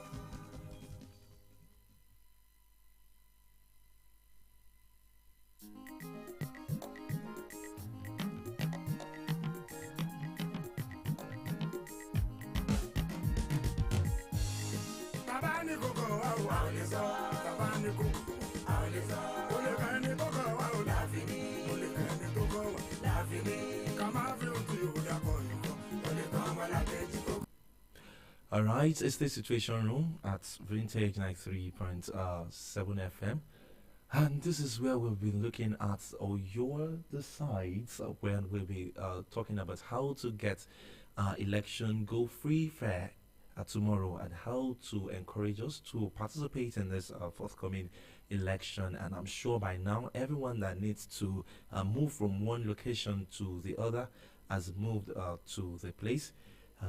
Or your state governor under the leadership of Governor Engineer Sheyi Makinde, who has said that job should end by 12. Hello. Hello, ẹ káàsán o. Ẹ káàsán o. Orúkọ yín àti Ẹ kú tẹ́tí ń ètò o. pè. Ọlọ́run ló ń bá wa tó. Ìyá mi tó yọ̀ sí ni o láti Bádékú. Ìyá àfi tó yọ̀ sí ẹja gbọ́n. Yes, sir. Ẹ ṣe o ẹ̀kọ́ àtótónu. N ta ní ṣe lọ́la ni pé ká jí ká wẹ̀ ká dẹ̀ lọ síbi ìdìbò pẹ̀lú káàdì alálòpẹ̀ wa ká dẹ̀ dìbò ká dẹ̀ kọrí sílẹ̀ ká má ṣojú mi tó. Ká má ṣe pé mo fẹ́ wo nǹkan tó fẹ́ ṣẹlẹ̀ ń bẹ̀. Ká dìbò wa ká sì kọrí sílẹ̀ wa. Wọ́n tó bá máa gbọ́ràn agbọ́ iṣẹ́ tí ń sọ látàárọ̀ agbọ́ láàárọ̀ ọmọọba ògùn náà pariwo ọmọ tó máa gbọ́ràn agbọ́ràn ẹni tí ò ní gbọ́ ò ní gbọ́. Ìmọ̀ràn fún kálukú ni pé ká lọ sílé ìlú ká dìbò wọ́ọ́rọ́wọ́ ká sì kọrí ilé wa a ò ní dààmú ẹ kú ètò. Àmì ẹ ṣe ìwòye tí wọn nìyẹn wípé kí a jáde lọ́la kí a dìbò kí a sì kúrò ńbẹ̀ tí ká má ṣojú mi tó torí ààbò ni ọ̀nà gbogbo ọ̀nà tí a lè gbà láti rí wípé ètò ìdìbò náà lọ ní ìrọ̀wọ́rọsẹ̀ bí àwa ṣe ń sọ níbí ẹ̀yin náà máa sọ ní agbègbè yín bí wọ́n ṣe ń sọ lágbègbè yín kí wọ́n tún máa sọ fúnra wọn kí ẹnìkan sọ fẹ́nìkan kẹ́nìkan sọ fẹ́nìkan wípé ètò ìdìbò yìí kò kí ń ṣe àǹfààní fún wa láti fa wàhálà tàbí láti ṣe jàgídíjàgan ètò ìdìbò yìí wà fún wa láti dìbò right if you want to wait till it's counted or you want to leave And just to make sure that safety is very, very important. And also calling on security agencies like what we've been receiving since morning, that our security agencies should double up tomorrow and make sure that people are safe. People are safe, and all the promises that we can have each free election tomorrow. And there shouldn't be harassment from our security operatives tomorrow, so it will not discourage people, especially the media personality that will be going out of first-time voters. There shouldn't be harassment for them, so that they can still have access to votes for the new first-time voters, and for the media, so they can perform their responsibility, like what we were discussing the other time when I still have Waji with me here. We were discussing on how we can make sure we reduce fake news, so that the environs of your state, and of course other states that election will be taking place, are safe, because the effects of fake news is so bad that it can cause tension. It's just like creating tension where it's supposed not to be, or even the tension that can be totally avoided. But when we have all fake news, because you feel emotional about something, then the next thing for you to post on your tweet or your Twitter handle or your WhatsApp, and you begin to share. Please, whatever you want to share tomorrow, make sure that you verify, and after verifying you confirm it, then you share it, and thereafter you can also put that on your social media platform. And moving forward from that, let's also see that we verified information, and after verifying information, we spread verified information only, and not rumors, not emotions, not expectation. And also, another way we can curb this is, whatever you see, whatever you heard, and you want to post, please kindly put date and time on your caption, or if you want to edit the video, put it on the video. So even when that thing happens around 10 a.m. in the morning, 10 a.m. and in the afternoon, when I get to see it, I will know that, okay, this thing has happened. There is possibility of development to it. If INEC official, or maybe security agent, or peradventure anything just happened, and you want to post, you want to make it known to the people, put time, put date. So even when we see the footage times after, maybe hours later, or we see it days later, we can say that, okay, this happened so time. This is how we can curb fake news, or we can curb unguarded statement also, and to be sure that, okay, this is verified and this is not verified. Tomorrow it's election to have our voters vote. Ọ̀la la máa dìbò yan gómìnà sí ipò ní ìpínlẹ̀ Ọ̀yọ́, tí a ó sì dìbò yan àwọn aṣojú wa náà ní ìpínlẹ̀ Ọ̀yọ́. Ẹ jẹ́ ká jáde, ká túyáyá, ká sì máa fi tó iléeṣẹ́ wa létí, gẹ́gẹ́ bí mo ti sọ fún wa pé àti ṣí yàrá àkànṣe fún ètò ìdìbò náà láti aago 12 ọ̀sán ní títí di ìgbà tí wọ́n parí ètò ìdìbò náà ní ọ̀la, ní yàrá náà yóò wà ní ṣíṣílẹ̀, tí a sì ní àǹfààní àti lè máa fún àwọn akẹgbẹ́ wa mìíràn tí ó bá wà lórí ètò bó ṣe ń lọ ní agbègbè wa. Ká máa pè sí orí ẹ̀rọ yìí 0909 999 7937 0909 999 7937 tàbí 0704 7937. A sì lè bá wa dọ̀rẹ́ ní orí Facebook wa Vintage 93.7 FM Ìbàdàn, àbí ká fi ẹ̀rọ sílẹ̀, ká fi mẹ́sàgì wa sílẹ̀ lórí WhatsApp line wa 0904 442 2937. Mò ń bọ̀ náà.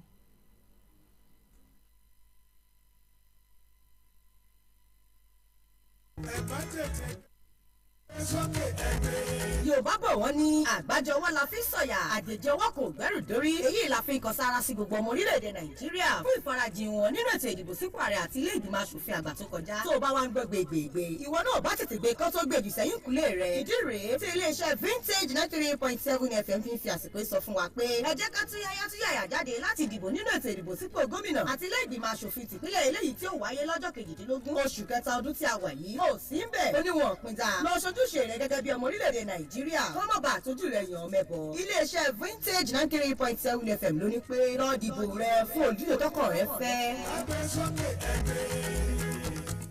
ẹ̀ka ń kalẹ̀ mọ́ fàlejò tó fẹ́ wọlé kó má bọ̀ wá bí kó má wọlé tó bá wọlé tó wọ́n bí kó má jáde ní mọ́rí àbá àbíkàyà rọ́mọdá.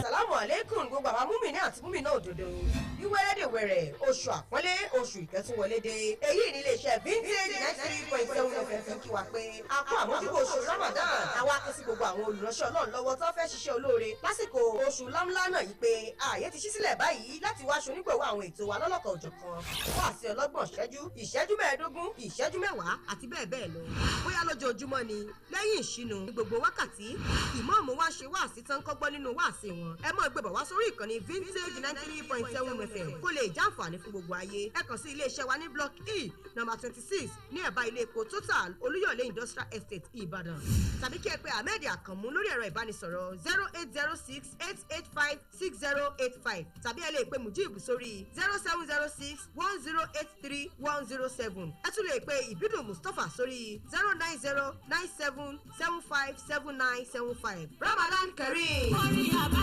àbíkàyà rọ́mọdá. Vintage 93.7 FM. Oyan ó kálé kákó. ẹ ṣé tí ẹ ti darapọ̀ mọ́ wa láti aago 12 aago 2 ló fẹ́ lọ lù báyìí ní báyìí èmi yóò máa dìde nínú yàrá yìí tí àwọn akẹgbẹ́ wa míì wọ́n sì máa bá ètò lọ ìkànnì vintage 93.7 náà ni àwa tí a ti ń mú àwọn ọ̀rọ̀ nípa ètò ìdìbò tí yóò wáyé ẹ má gbàgbé pé ẹ ní àǹfààní láti lè máa sọ fún wa bí ẹ ṣe ń gbáradì àti bí ètò náà ṣe ń lọ ní agbègbè yín láti sìn yìí títí di ọ̀sán ọ̀la orúkọ mi ni Oluwagbemiga Olabisi. And like I said that we've opened our station room from 12 noon today till after the election process, the voting tomorrow. Please don't forget that you can be part of this conversation. You can also come join us live by putting a call through the phone numbers that have been on our on display on our social media platform to tell us how it's going in your area and your expectation. I will be leaving the studio now when we'll be having my other colleagues joining on the show. Continuing the Oyo Decides. My name is Oluwagbemiga Olabisi. Thank you very much for joining us and choosing Vintage 93.7 FM. ẹyẹ méjì kì í jàṣà àwa ni Vintage 93.7 FM ó yàn ó kalẹ̀ kako fún gbogbo mùtúmùwà. tá a bá ń sọ nípa ilé iṣẹ́ ìgbóhùnsáfẹ́fẹ́ tó múnádóko tó kárí ayé tó milẹ̀ títì pẹ̀lú ètò àgbọ̀fikọ́gbọ́n ìròyìn yàjóyàjó látẹnu àwọn bọ̀rọ̀kìnní pèdèpèdè tòní àti tọ̀la orin márúgbó takébé tó tún bá ìgbà mu fáwọn tòde òní. ẹyẹ méjì kì í jàṣà àwa ni Vintage 93.7 FM ó yàn ó kalẹ̀ kako fún gbogbo mùtúmùwà.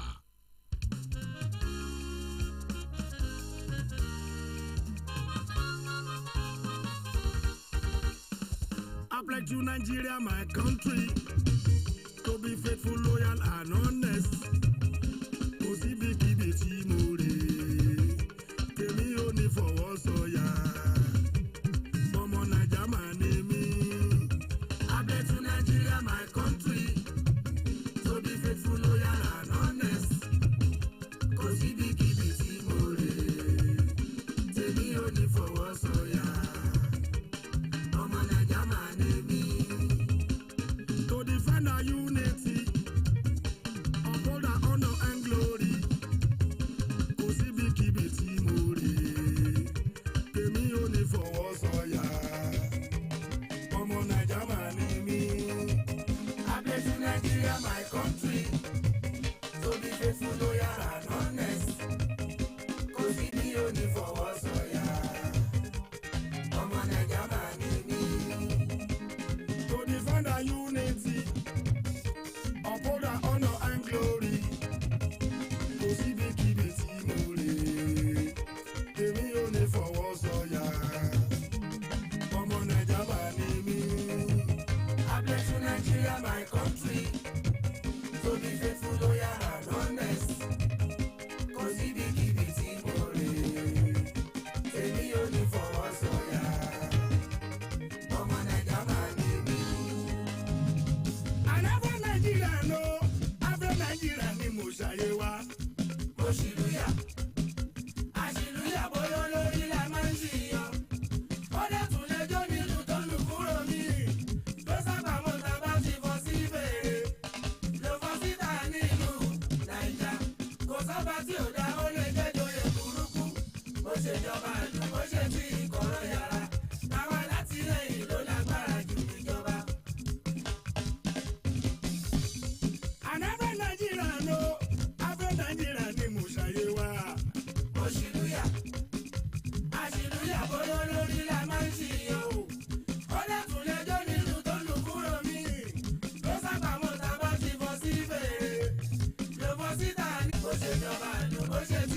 Nigeria go better. Nigeria go good.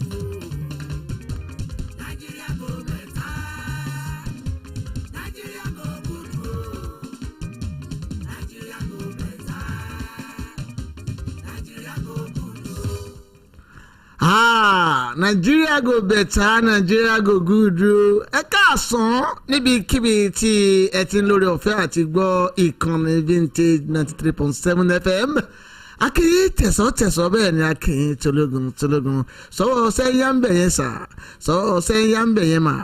Akí gbogbo ẹ̀yin tó jẹ́ pé orí ìrìn lẹ́wà tí ẹ ti ń ṣiṣẹ́ òòjọ́ yín gbogbo yín la kí pátápátá oníṣẹ́ ọwọ́ ẹ̀pẹ̀lẹ́ ẹ̀kúṣẹ́ látàárọ̀ àpamọ́wọ́ owó àtàjẹrẹ ọjà fún gbogbo ẹ̀yin oníṣòwò pátápátá akínyìn o wípé ẹ káàbọ̀ sí abala ètò tíá lápá bí aago méjì ti kéré kọjá ìṣẹ́jú méjì òun la fi ń kí i pé ẹ káàbọ̀ sórí ètò yìí ẹ rí i pé èmi nìkan kọ́ mo wá sórí ètò lẹ́nìí gẹ́gẹ́ bá a ṣe ṣe ní ìjẹ́ ẹ̀ẹ́dógún èmi àti ìyàwó mi ẹ rí i pé tẹ́ ẹ bá wojú ìyàwó mi dáadáa ẹ rí i pé èmi náà ń gbìyànjú ẹ rí i pé mo ń gbìyànjú ẹ̀yin náà wojú ẹ̀ tẹ́ ẹ bá rojú ẹ̀ ayé tẹ́ ẹ bá lórí ọ̀fẹ́ àti rí ìyàwó mi kétékété ẹ lọ sórí ìkànnì ìbánidọ́rẹ̀ẹ́ Facebook kẹ́ ẹ lọ wò wá ń bẹ̀ kétékété Vintage 93.7 FM Ìbàdàn ẹ rí ìyàwó mi tí mo gbé wá sórí ètò lónìí ẹ lọ síbẹ̀ pàápàá kẹ́ ẹ darapọ̀ mọ́ wa Vintage 93.7 FM Ìbàdàn ọlá nítorí tiyín kọ́ o nítorí tiwa kọ́ torí tiyín náà nítorí ètò ìdìbò tí ó wáyé lọ́la ó ní àfiwá sórí ètò lónìí báwo lọ́la ó ṣe rí ọ̀la ó da ọ̀la ó dùn kódà ọ̀la tún máa dùn ju tàná lọ lágbára Ọlọ́run orúkọ mi ò yí padà Ṣọlá Ayégbadéjẹ lórúkọ tèmi èmi lọ́ọ́ máa dúrúkọ bí ẹ̀ ń kìlọ̀ wá my baby greet your people. Well, Shola, it is always a pleasure to be with you at all points in time. You know, the 2023 Oyo State gubernatorial election will take place on the 18th of March 2023, few hours from now, less than 24 hours from now. That's to elect the governor of Oyo State, concurrent with elections to the Oyo State House of Assembly, as well as 27 other gubernatorial elections and elections to all other state houses of assembly.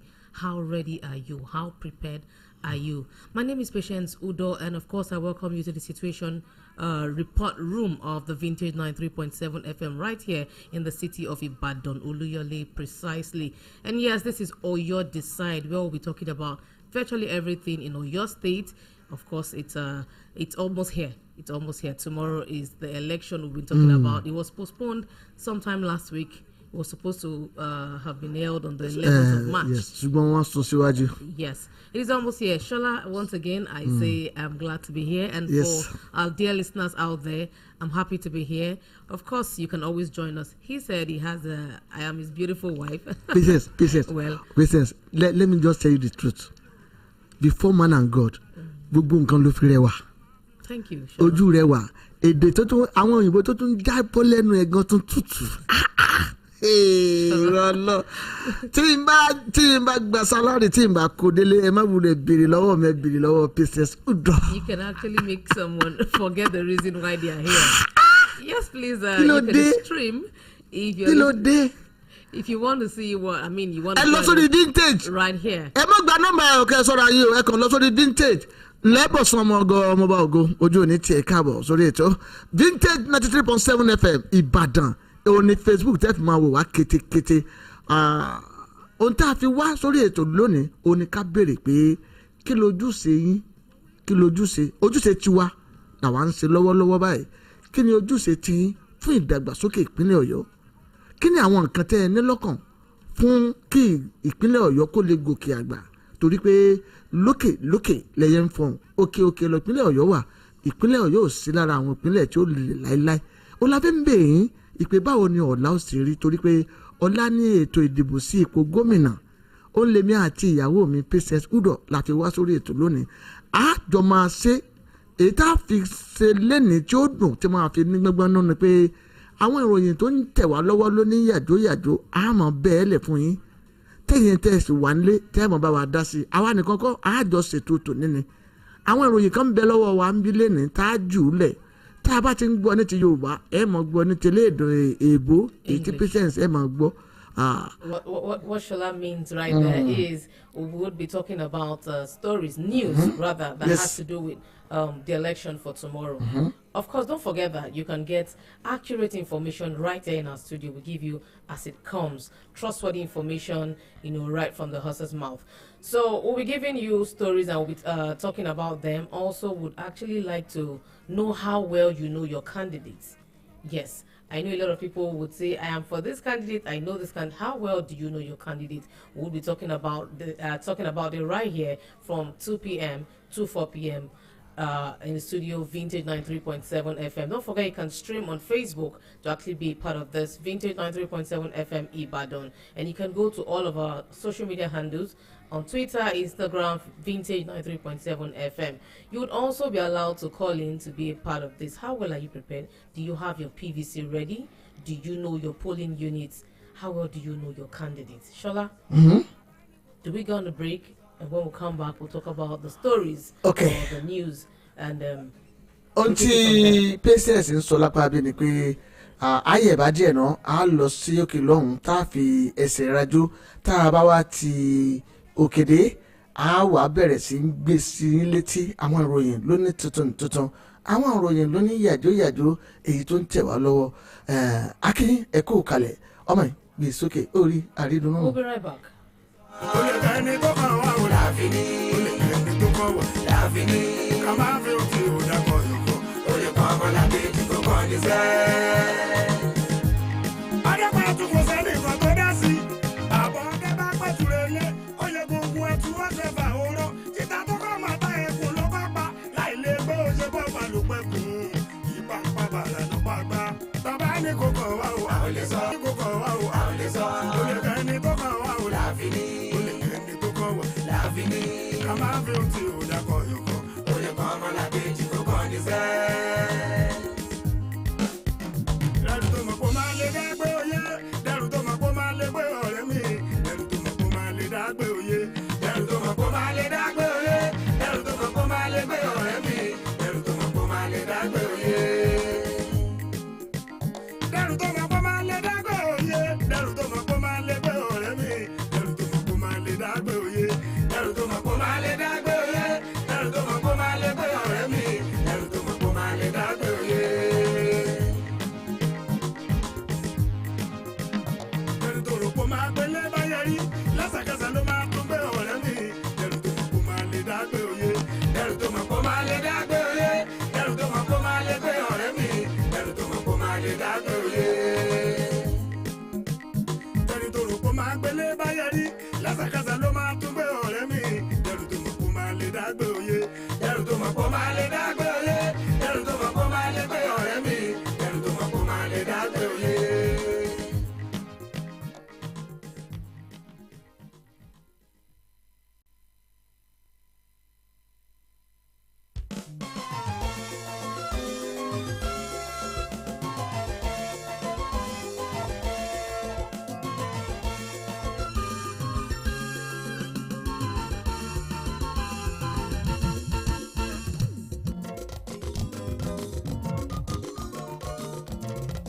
Nínú ẹ̀mí lọ́la ń gbé, nínú ẹ̀mí lọ́la ń gbé, ẹni máa fara yọlá, tọ́wọ́ fara yẹgbin, nínú ẹ̀mí lọ́la ń gbé, nínú ẹ̀mí lọ́la ń gbé, nínú ẹ̀mí lọ́la ń gbé, ẹni máa fara yọlá, tọ́wọ́ fara yẹgbin, nínú ẹ̀mí lọ́la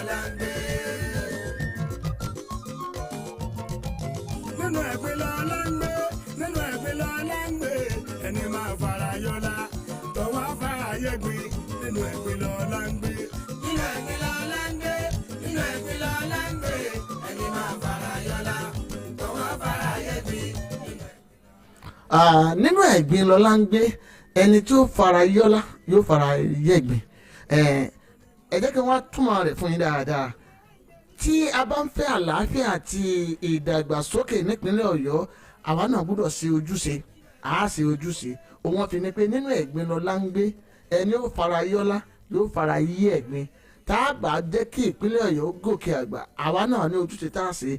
Lára ojúṣe tá a sì ṣe òun náà ni ká túyáyá ká túyàyà ká lọ dìbò fún ẹni tí ń bẹ lọ́kàn wa tá a dìbò fún ká sì diwọ́rọ́wọ́ ká padà sílé ìyẹn ló lè mú ìdàgbàsókè ohun àlàáfíà jọba nípínlẹ̀ Ọ̀yọ́. Ẹ káàbọ̀ padà sí abala tiwa ń bí. Patience Udo.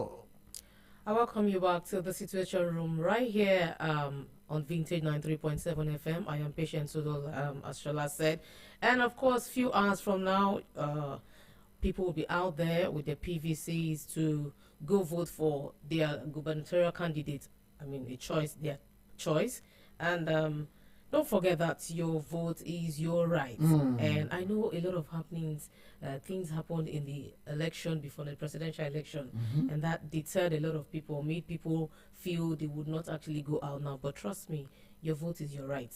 You should actually go out. You deserve to actually put somebody who is capable, somebody who can lead people aright. Isn't it, Shola? Yes, you get it now. And most importantly, please don't sell your votes. Sometime last week, I saw a video making the round where women were actually clamoring for money. They were somewhere in Ikorodu in Lagos. They said a particular party promised them money if they could vote. They voted and eventually didn't get the money. And so they came out to say, oh, you have not fulfilled your promise or the promises you made to us. You told us to vote, you give us money, and eventually they didn't get that. So don't sell your vote for anything in the world. Don't sell your vote. Don't forget, it's a long time from now. Unti PCS ń sọ ọ̀rọ̀ tó wúwo ni ní ìpínlẹ̀ Èkó ní agbègbè Ìkòròdú àwọn ìyá kan jáde síta pé tí wọ́n bá ti fún àwọn lówó àwọn ó dìbò wọ́n sì lọ ṣe ìdúnadúrà pẹ̀lú àwọn tí wọ́n ní ẹgbẹ́ òṣèlú ọ̀hún wọ́n wá ṣe ìlérí pé tẹ́ ẹ báyìí lè dìbò fún wa ó ní iye tá a fún yín wọ́n sì ṣe bẹ́ẹ̀ wọ́n dìbò ṣùgbọ́n lẹ́yìn ìdìbò wọn ò wá fún wọn lówó wọ́n já wọn tàn mọ́ ni wọ́n bá fárígá pé àdéhùn jádéhùn àdéhùn tá a jọ ṣe má déhùn ṣẹ ẹni àdìbò fún wa lówó ẹ má jẹ́ rí eléyìí kó ṣẹlẹ̀ ní ilẹ̀ wa Nàìjíríà ẹ fi tọkàntọkàn gbàdúrà fún ìdàgbàsókè ìpínlẹ̀ kẹ́ẹ̀dẹ̀ fi tọkàntọkàn dìbò yín wọ̀ọ̀rọ̀wọ̀ fẹ̀yìntẹ́ bá dìbò fún ẹ má jà ta ogún ọ̀la wa àbí tá à ń sọ yìí. Exactly. Okay, so I'll be starting with this. The Oyo State Police Command has confirmed the clash between supporters of the ruling People's Democratic Party and the All Progressive Day in Ibadan, which reportedly left 3 people dead. The clash took place at the Letutun area in the Ibadan Southeast local government area. Shola, there's something I realized. You want to say that? You want to read that? Ìròyìn tí ó tẹ̀ wá lọ́wọ́ ni pé ọ̀gá àgbà yanyan fún àwọn ọlọ́pàá ní ìpínlẹ̀ Ọ̀yọ́ wọ́n ti fìdí ẹ̀ múlẹ̀ wípé lóòótọ́ ni ìjà burúkú tá a wí ó ṣẹlẹ̀ láàrin àwọn alátìlẹyìn ẹgbẹ́ òṣèlú People Democratic Party àti ẹgbẹ́ òṣèlú All Progressive Congress pé ó wáyé lánàá wọ́n fìdí ọ̀rẹ́ náà múlẹ̀ pé lóòótọ́ ni ìjà tá a wí ó wáyé tó sì jẹ́ pé ó bani lọ́kàn jẹ́ pé èèyàn 3 ló gbẹ́mìí ní ìfọnáfọnṣu níbi ìjà tá à ń wí ọ̀hún. Wọ́n ní ìjà ọ̀hún ó wáyé ní agbègbè kan tí wọ́n pè ní Ilé Tuntun ní ìlú Ìbàdàn ní ìjọba ìbílẹ̀ South East Local Government Area. Okay, Shola, what do you have to say? Because I realize that people, especially people in Oyo State, there's this notion that violence is usually something that should be expected in Oyo State. And with this story, of course, the Oyo State Police Command has confirmed it. What would you say? What would you say to people out there reading or knowing that this might eventually be what will happen tomorrow? Èmi ń wò pé irú ìṣẹ̀lẹ̀ tó ṣẹlẹ̀ yìí ní Ilé Tuntun ó kù díẹ̀ káàtó tí ọ̀gá ọlọ́pàá fi lè fìdí ẹ̀ múlẹ̀ pé ìṣẹ̀lẹ̀ náà ṣẹlẹ̀ lóòótọ́. Èmi ń wò pé patience ṣé torí pé èmi ò tí kò yé mi tí màá lọ máa fi ẹ̀mí tèmi ṣe ìrúbọ fún ẹnìkan tí ó lọ sórí ipò àwọn ẹ̀yin náà lẹ́nu pé ẹ̀yin sacrifice àbí ìrúbọ nu pé báwo wá sí lè fi ẹ̀mí tèmi lọ rúbọ fún ẹni tí ó jẹ́ olórí ìpínlẹ̀ Ọ̀yọ́ fún kẹ́ni. Èmi ò rí ọ̀rọ̀ yìí ìṣẹ̀lẹ̀ tó ṣẹlẹ̀ ní Ilé Tuntun yìí ó dá mi tútù sí mi lọ́kàn torí pé kí ló lè fàjà kí ló lè fa apọn táfi di pé à ń para wa. Ẹ̀yin náà wọ àwọn 3 tí wọ́n pa yìí náà sí wọ́n jí láàárọ̀ wọ́n ṣe tó yẹ kí wọ́n ṣe wọ́n jẹun wọ́n ò ṣàìsàn wọ́n ò ṣe kán torí wàhálà òṣèlú fún ẹnìkan á dìbò fún lágbájá á dìbò fún tàmẹ̀dùn ó wá di pé à ń para wa. Just to add to what you just said, to buttress your point, even the governor of Oyo State, Seyi Makinde, actually said nobody should actually risk or sacrifice their life for politicians. Gómìnà ìpínlẹ̀ Ọ̀yọ́ gan gẹ́gẹ́ bí ti president Udoson sì pé gómìnà fúnra rẹ̀ gan tó fẹ́ gbé àpótí ìdìbò ó ti rawọ́ ẹ̀bẹ̀ sí gbogbo ọmọ ìpínlẹ̀ Ọ̀yọ́ pé ẹ má fẹ̀mí yín ṣòfò ẹ má fẹ̀mí yín ẹ má fara yín rúbọ pé ẹ jẹ́ kí ètò ìdìbò kó lọ nírọ̀wọ́rọsẹ̀ ẹni tó lọ́wọ́ bá mi bá fẹ́ sípò kó wà ń bẹ̀ ẹni tó lọ́wọ́ bá mi ò fẹ́ kó lọ gba kámú. Well, to encourage the people of Oyo State, the IGP has said there will be security measures. As a matter of fact, on my way to the studio, I actually saw men of the armed forces around here in the city of Ibadan. And we are optimistic that things will go smoothly tomorrow. I am very sure it will. Because the INEC office is just close by. It's just around the studio. Now it's a busy arena right now. tó o bá tẹ̀ wá ní ọ́fíìsì wa àwọn ọ́fíìsì ètò àwọn àjọ elétò ìdìbò kò jìnnà sọ́dọ̀ wa àwọn ọkọ̀ ti tò lọ rẹ̀rẹ̀rẹ̀ àwọn ọkọ̀ tó tò rẹ̀rẹ̀rẹ̀ ò ní wọ́n lò fún ètò ìdìbò tọ̀la. Yes. ò ní wọ́n lò fún ètò ìdìbò tọ̀la. There are security men virtually everywhere. Right here in the studio, outside, we have security men actually. tójú rẹ́rìn ni o tó ń le dúkokò pé ìwọ ọ̀fọ̀n kankan ò ní fìrù nàgbà lọ́la. And that means if your intention is to actually carry out violent attacks, or please refrain from actually doing that, because the IGP says it is going to be very, very serious. All of the mistakes that were made in the presidential election, they've actually come to terms with it, and they're actually going to do better. Patience, wọ́n ṣe ẹ̀dùn èyàn gbọ́dọ̀ nírú rẹ nínú ayé èèyàn kọ́ ló ń lọ́mọ jàjà òṣèlú tí mo mọ̀ pé ṣé gbọ́dọ̀ míìsì rẹ ṣé èmi gbọ́dọ̀ nírú rẹ láì pé Patience o ìyàwó mi ni o kìíní kan kí wọ́n ní mo ìjà wo ló kàn mo láti ìbára wa àbí táǹsọ̀ yìí Patience èmi tèmi ni pé ọ̀làhùn ẹ ti ń dìbò fún bẹ́ẹ̀ lọ́kàn mi èyí sì lọ wọ́n sì dìbò wọ́n bá tún padà sílé àbí. Moving away from all Shola has been saying. Okay, let's go on this break. When we return, I'll be giving you the story. All right. Still in Oyo State.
Afẹ́fẹ́ tó milẹ̀ títì ẹyẹ méjì kì í jàṣà àwa ni Vintage 93.7 FM ó yàn ó kalẹ̀ kako fún gbogbo mùtúmùwà ẹyẹ méjì kì í jàṣà àwa ni Vintage 93.7 FM ó yàn ó kalẹ̀ kako fún gbogbo mùtúmùwà.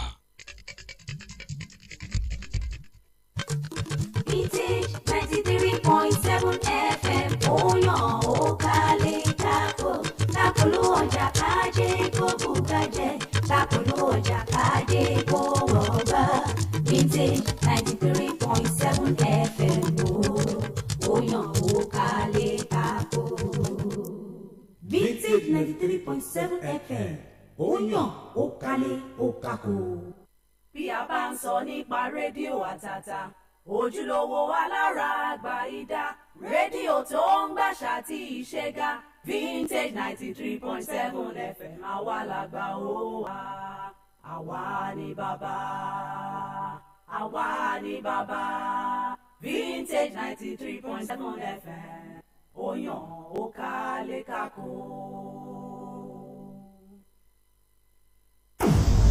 Tá a bá ń sọ nípa ilé-iṣẹ́ ìgbóhùnsáfẹ́fẹ́ tó múnádóko tó kárí ayé tó milẹ̀ tìtì pẹ̀lú ètò àgbọ̀fikọ́gbọ́n ìròyìn yàjóyàjó látẹnu àwọn bọ̀rọ̀kìnní pédépédé tòní àti tọ̀la orin márúgbó takébé tó tún bá ìgbà mu fáwọn tòní òní. ẹ̀bẹ̀rẹ̀ ẹ̀mújó iná rò. ọ̀dọ́ ìlú yẹ ọ̀dọ́ ìlú. ẹyẹ méjì kì í jàṣà àwa ni Vintage 93.7 FM ó yàn ó kalẹ̀ kako fún gbogbo mùtúmùwà.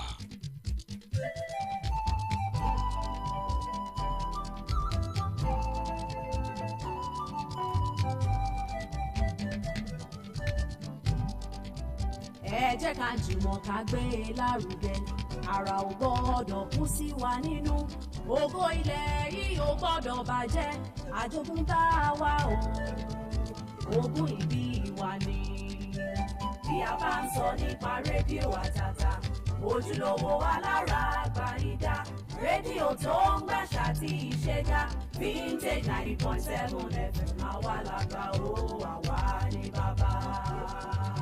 Àwa ni bàbá, àwa ni bàbá, Vintage 93.7 FM, ó yàn ó kálé kákó.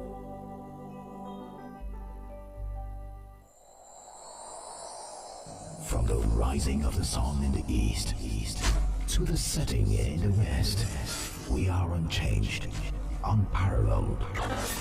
We are vintage. Vintage. 93.7 FM Ibadan. Oluyole City, we are here.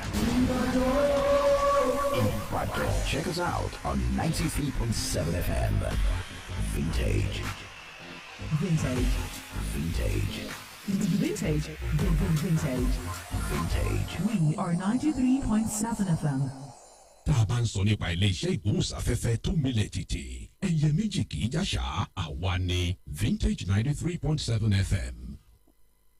Gbogbo Ìbàdàn ẹ̀dúgbà òkúlẹ̀ bàbá wa.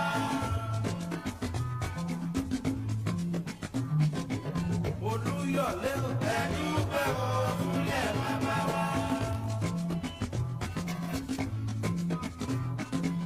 Òkè Àdó ẹ̀dúgbà òkúlẹ̀ bàbá wa. Òróró ilẹ̀ ní bàbá fún wa bí ìsún omi.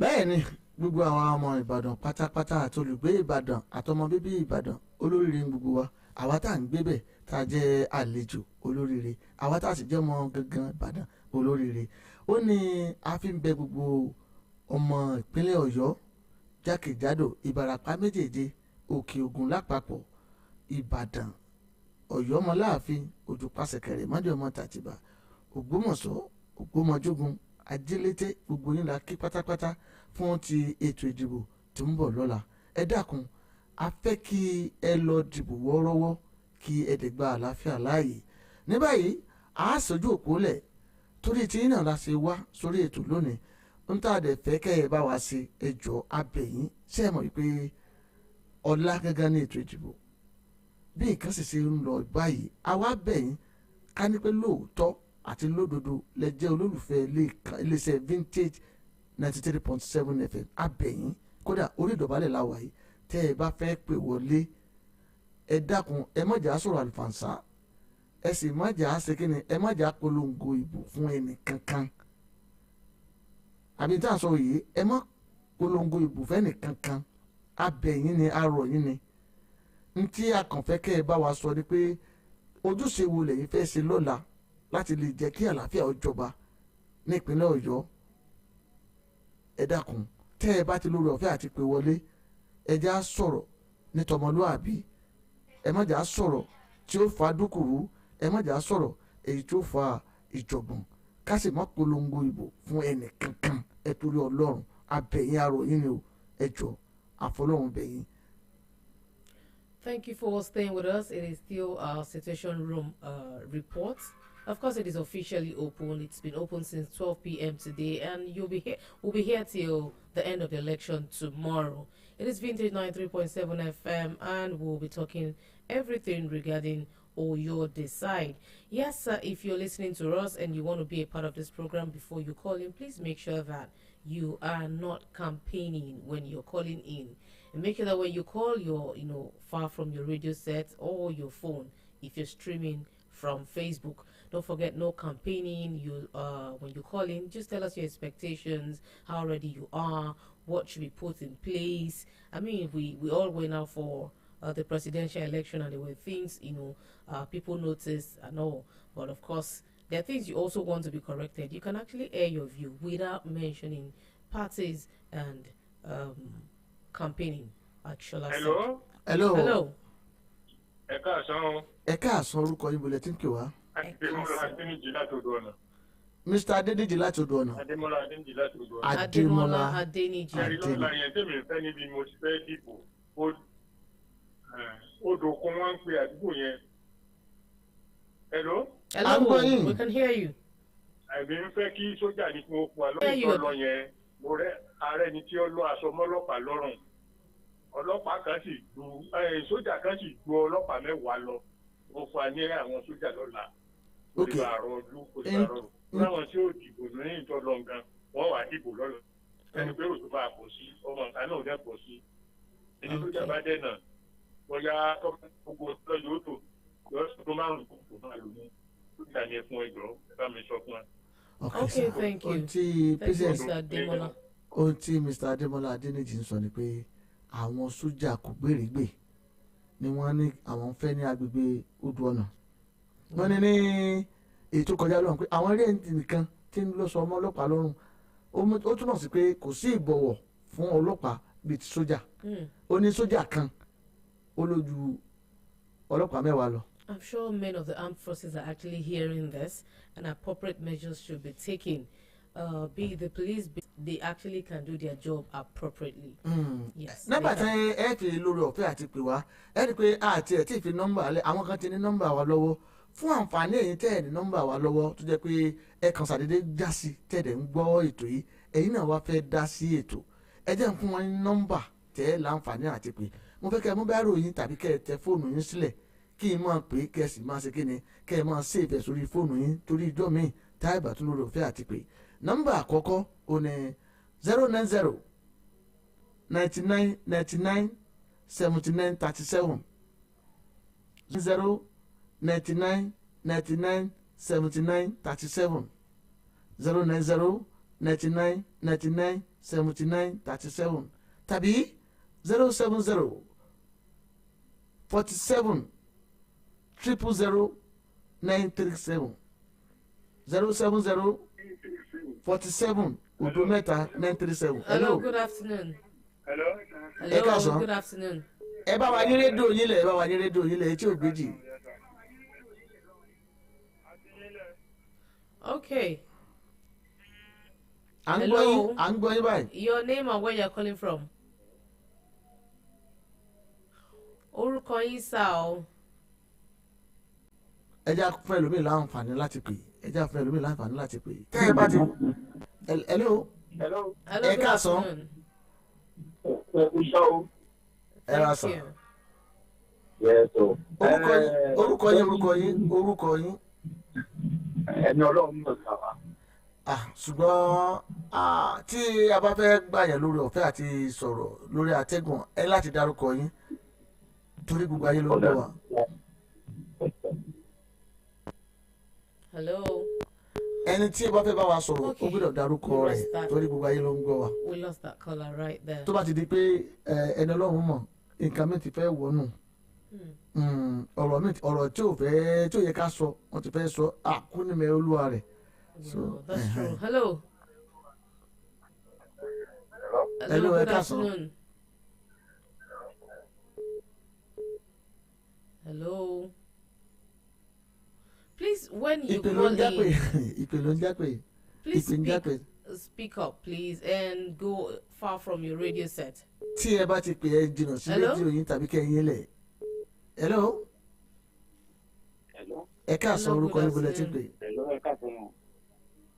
Good afternoon. Orúkọ mi ni alàgbà Tajudeen Salami láti Àpapọ̀. Okay. À ń gbọ́ yín. Your contributions. Hello. Alàgbà Salami. Okay. The phone lines are buzzing. Hello. Hello. Hello, good afternoon. Good afternoon. Your name and where you're calling us from? My name is Samuel orúkọ mi. Samuel. Láti Àgbàlá. Samuel láti Àgbàlá. Láti Àgbàlá. Ọ̀nà Àgbàlá. Okay. Àgbàlá. Okay, we got that.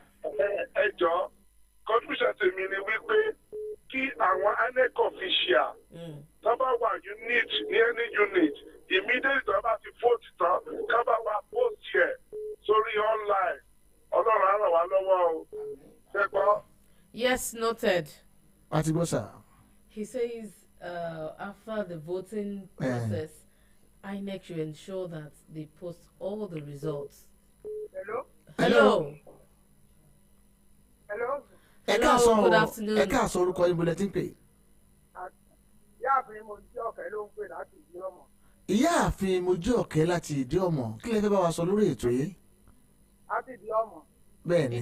Abẹ́dá sọ̀rọ̀ ọ̀dọ́ sọ lórí rédíò ni. Ó yẹ dá sí i màmá. A dúpẹ́ lọ́wọ́ Ọlọ́run pé wọ́n pòsò rẹ̀ ó ti di lọ́la gbogbo fẹ́ pẹ́ gbogbo àwọn ọmọ Ọ̀yọ́ sí i. Ẹ má jẹ́ ká máa jà ká para wa torí àbúrò mi kan wà wọlé ọ̀kẹ́ karùn-ún tí ó wọlé áùsì lọ́sùn sí èdè ọmọ ẹ̀ta òkèsì ní ọ̀ẹ́dẹ̀ẹ́dì kí wọ́n para wọn nílé sáwọn ìjẹ̀bù kẹta gbogbo ẹnìbọ̀dì ọ̀para wọn wọ́n dìbò yẹn nírọ̀wọ́rọ̀sẹ̀ ni ẹ tó bá ṣe dáadáa kò ní ìdí kéèyàn máa jà kákẹ́rẹ́ kálukú tó bá fẹ́ dìbò kọ́ lọ dìbò fẹ́ni tó wù kọ́ máa jà púpọ̀ ọlọ́run bẹ̀ wọ́n ọlọ́run ní já púpọ̀ òjijì lérí nǹkan tí ọ̀tọ̀ sí wa o. Thank you. Ẹ ṣé gan sà. Ẹ ṣé gan ma. Ẹ ṣé mọ́. Please shun violence and every form of violence. Ìyá yẹn ní ká jìnnà gédégédé sí ọ̀rọ̀ ìjà.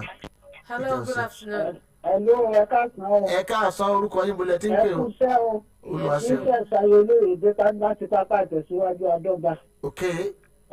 Lẹ́bi ní Séré area. Alright, à ń gbọ́ yín mà. Ok. Èyí tẹ̀mí fẹ́ ni pé fẹ́rẹ́ àdúgbò wa àdúgbò tó jẹ́ pé àwa ìbára wa jà ní. Ṣùgbọ́n gbogbo ń tá wa ń gbọ́ yìí ó wá mẹ́rù bà wá. Obìnrin ọlọ́pàá kan péré ni wọ́n fún wa ní last time wọ́n kàn jókòó bí olúndù.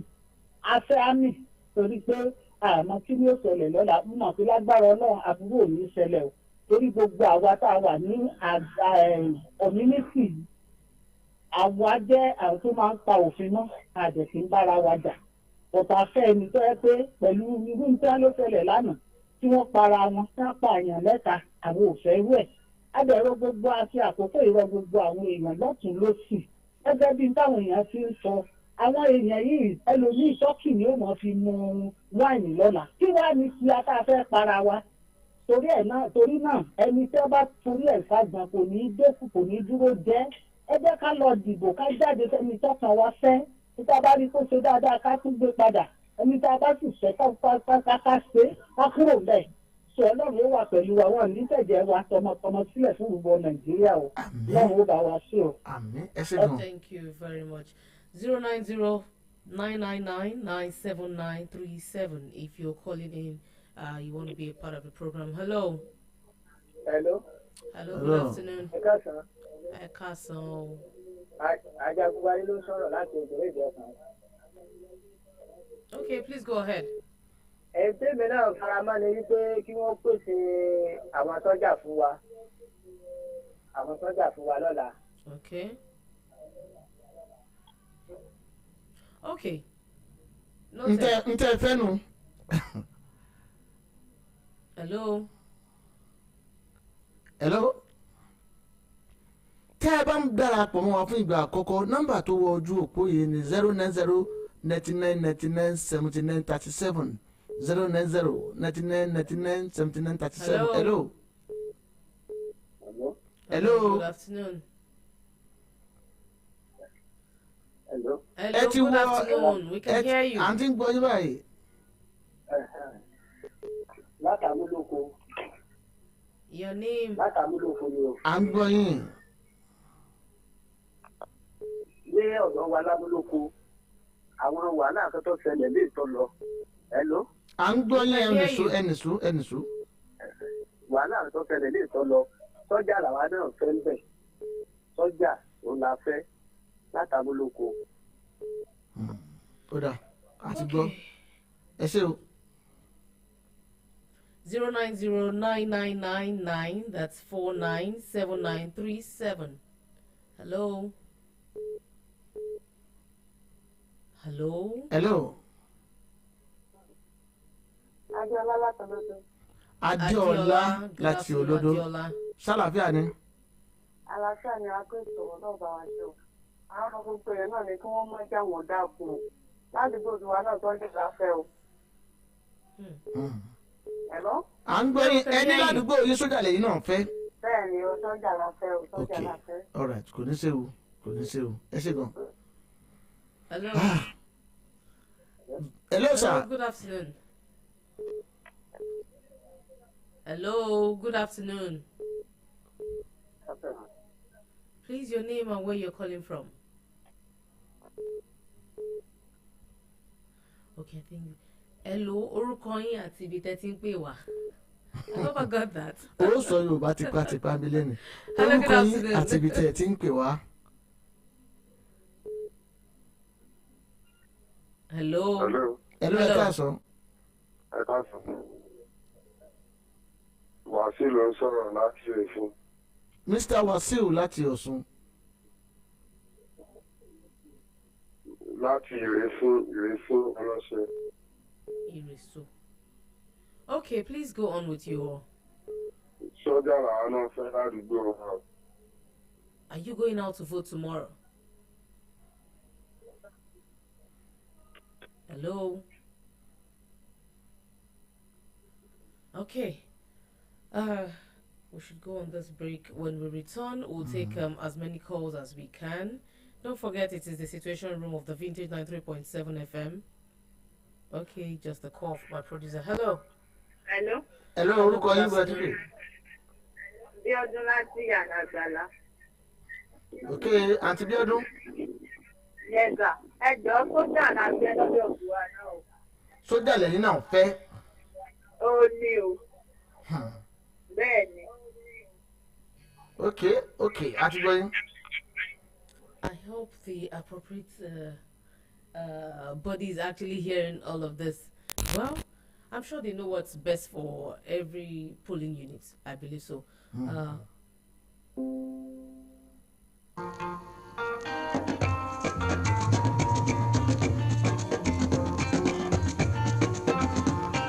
Gbogbo Ìbàdàn.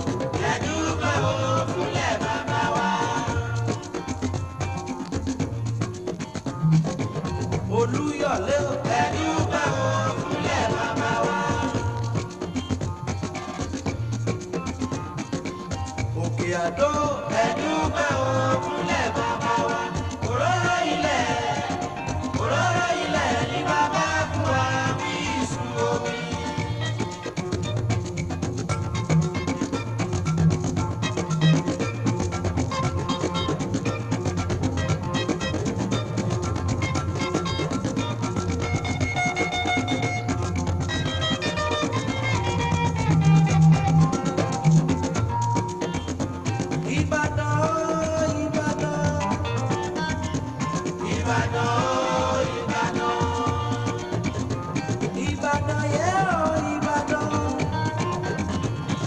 Ìbàdàn o Ìbàdàn.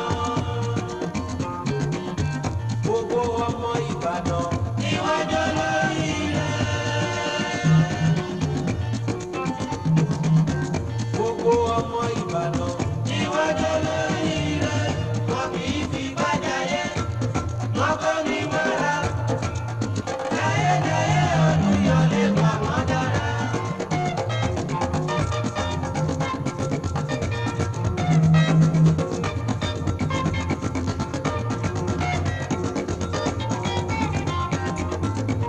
Olúyọ̀lé ríà títí náà fi dárùn mú.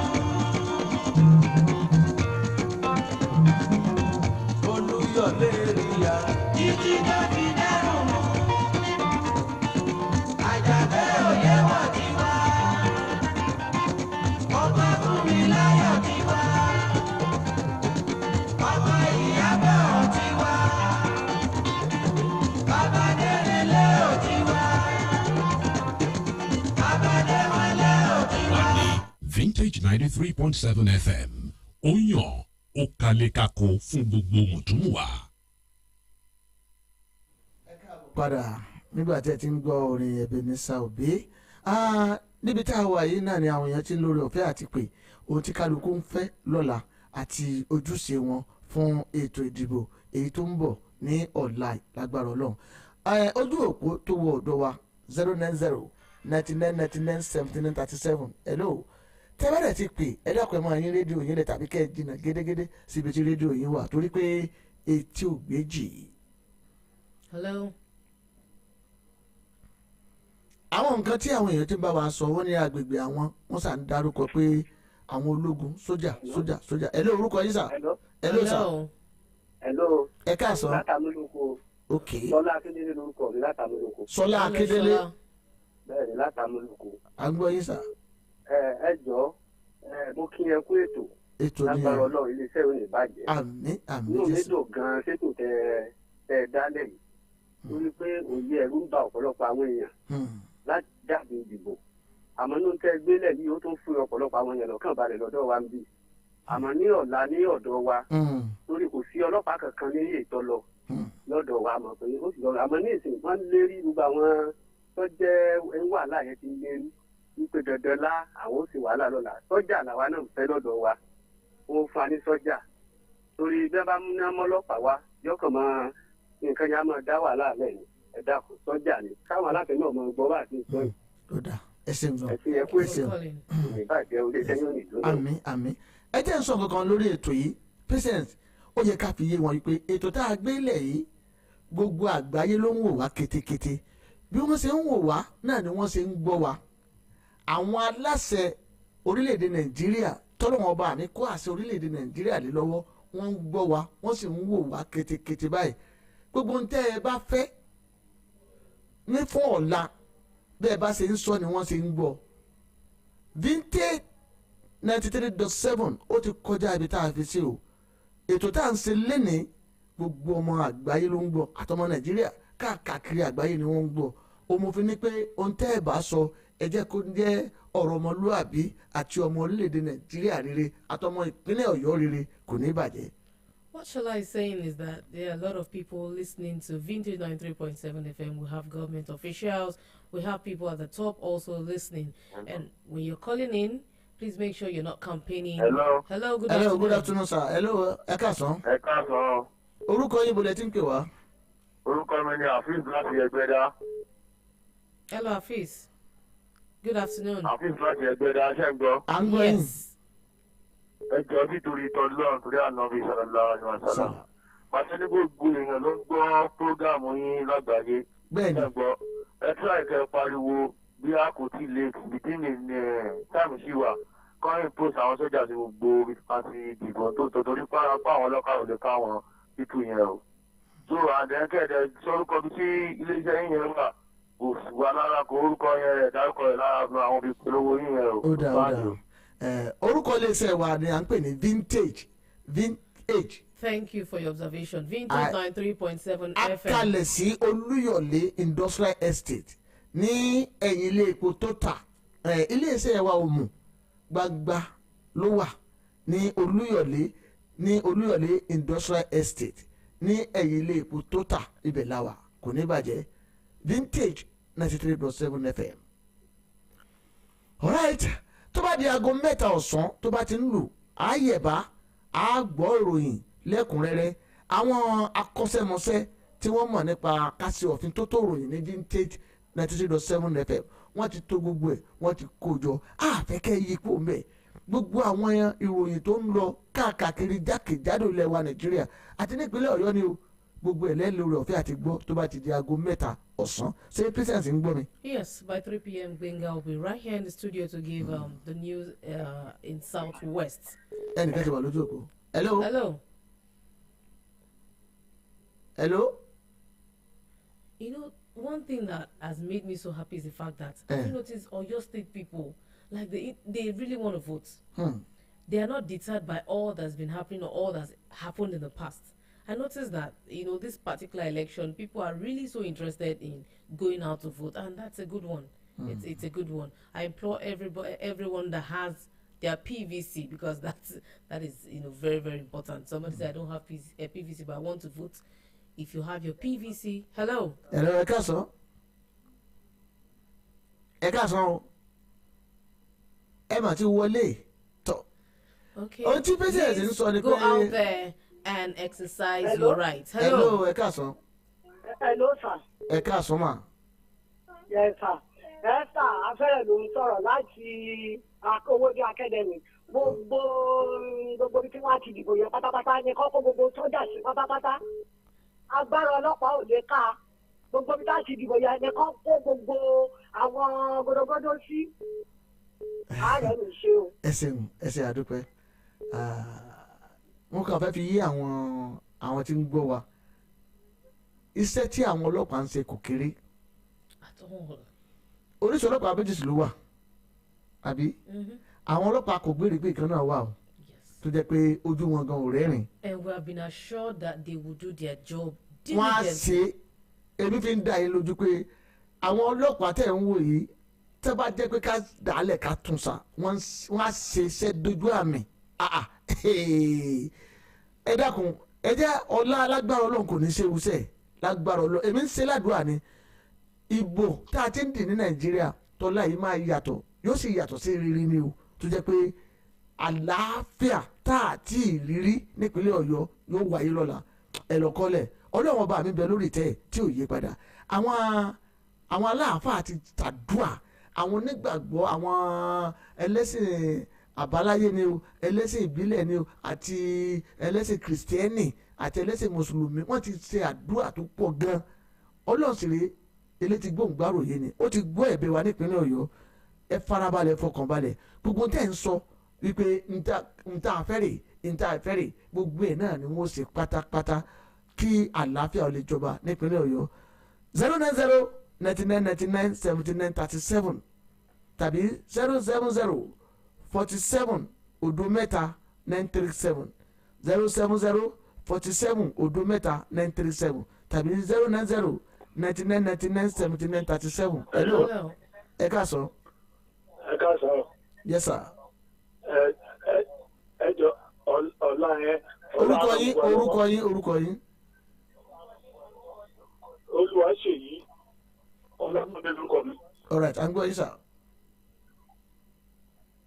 Lórí ìdí ìrókò náà làwọn náà wà àwọn náà fẹ́ sójà o. Ìdí ìrókò lẹ́wà nìbàdàn. Bẹ́ẹ̀ni. Sójà lẹ fẹ́. Bẹ́ẹ̀ni ẹjọ́ sójà la fẹ́ o yóò tù wá lára o lágbára Ọlọ́run. Àmín. Shala, I think we need to stress the fact that either way, whatever security agents that's sent to them. Hello. Ẹ káàsán orúkọ yín. Ẹ káàsán orúkọ yín mo lẹ ti ń pè wá. Ẹ kú ètò. Ètò nìyẹn Ọlọ́run ló ti. Lóòótọ́ ọ̀sùn ṣe ti wọ́n wọ̀ ní ètò ìmọ̀ ọ̀sùn bó ṣọ́ọ̀nù ọ̀sùn ṣe. Ìpínlẹ̀ Ọ̀ṣun lẹ ti ń pè wá. Bẹ́ẹ̀ni. Ìlú wo gangan nípínlẹ̀ Ọ̀ṣun? Ìkísí ni wọ́n gbọ̀ káyé dájú. Okay, all right, à ń gbọ́ yín. Bẹ́ẹ̀ni, so ẹ jọ̀wọ́ ẹ náà tó àwọn ọlọ́pàá ti tẹ wọn ṣùgbọ́n ó ní gbèdéke kí ó tó lè gbé gbèsè tí ẹ̀ka bẹ́ẹ̀ dá wàhálà lẹ̀ kí ó tó gbèsè ṣùgbọ́n àwọn sọ́jà ní ìgbésẹ̀ kíákíá láti palẹ̀ wàhálà ẹgbẹ́ sọ́jà ọ̀pẹ bá ní kéjì ìgbà wàhálà fẹ́ kí wọ́n pẹ̀lú àgọ́ ìdìbò káàkiri káàkiri òjọba àti pé aráàlú ṣètò àti àwọn ẹni tí ó fẹ́ ojú àwọn pẹ̀lú ilé ẹ̀kọ́ síwájú.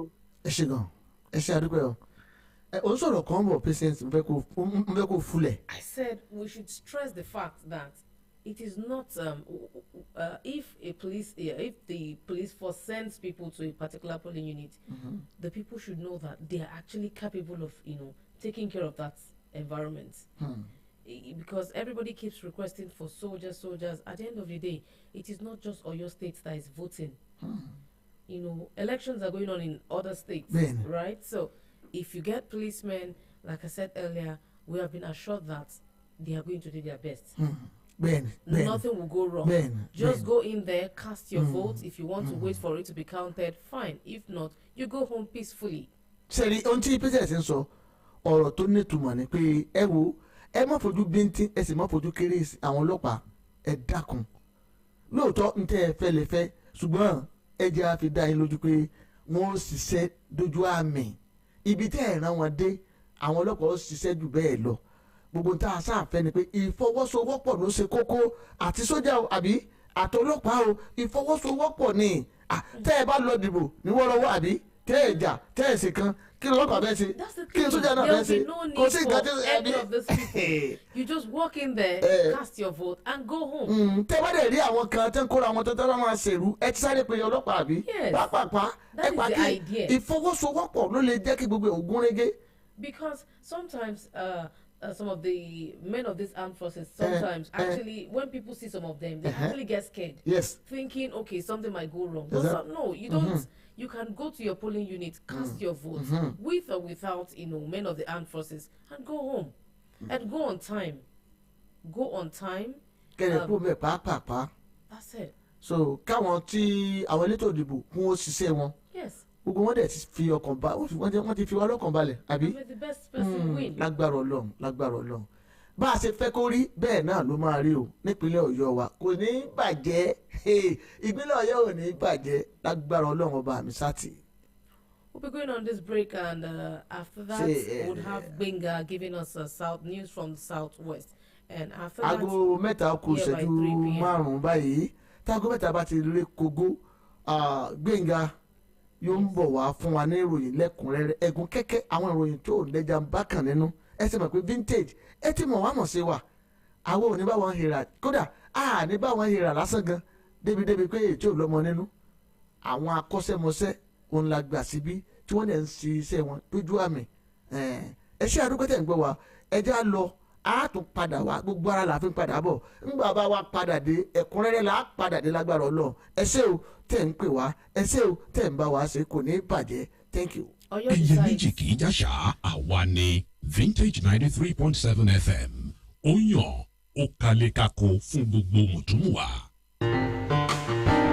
Vintage 93.7 FM Ìbàdàn ìkànnì tó yàn tó kálé kákó ẹ̀yin olólùfẹ́ wa gẹ́gẹ́ bẹ́ẹ̀ ti mọ̀ pé bù fún mi bù fún ọlọ́rọ̀ ló ń ké lódò ẹ jẹ́ ká nawọ́ ìfẹ́ síra wa nípa gbígbé ìpolówó ọjà yín wá sí ìkànnì tí gbogbo ayé ń tẹ́tí sí Vintage 93.7 FM tó kalẹ̀ sí Olúyọ̀lé nílẹ̀ Ìbàdàn ẹ wá ká fi tiwa gbé tiyín lárugẹ kí gbogbo wa ó jọ be happy bẹ́ẹ̀ ṣe ń gbádùn wa káwa náà gbádùn yín ká polongo ohun tẹ́ ń ṣe fáráyé lówó tí ògùn pa ọ̀pọ̀lọpọ̀ ìlànà ìpolówó ọjà láti là kalẹ̀ kó lè bá a rọ̀ yín lọ́rùn ìkànnì Vintage 93.7 FM yàn ó kálé kákó ẹ darapọ̀ mọ́ wa kọjá yín ó tà wìtìwìtì láì kábàámọ̀ fún ìbéèrè lórí àwọn àgbéléwọ̀n ìpolówó ọjà wa ẹ kàn sí wa ní ọ́fíìsì wa tó wà ní plot 26 Olúyọ̀lé Industrial Estate behind Total Filling Station Olúyọ̀lé Ìbàdàn tàbí kẹ́ pè sórí àwọn ẹ̀rọ ìbánisọ̀rọ̀ 0816-803-2290 tàbí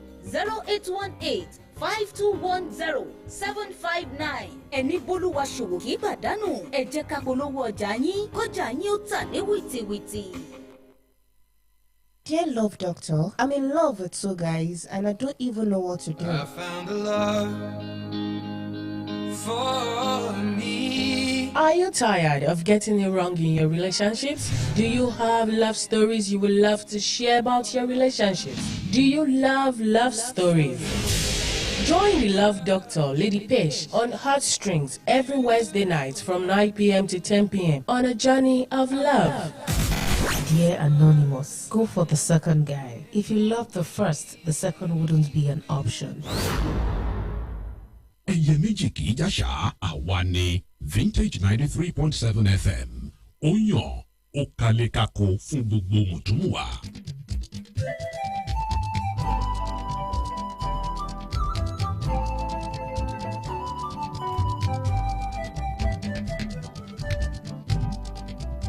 ẹ jẹ́ ká jùmọ̀ ká gbé e lárugẹ ara ò gbọ́dọ̀ kú sí wa nínú ògo ilẹ̀ yìí ò gbọ́dọ̀ bàjẹ́ àjogúnbá wa o ogún ìbí wa ni.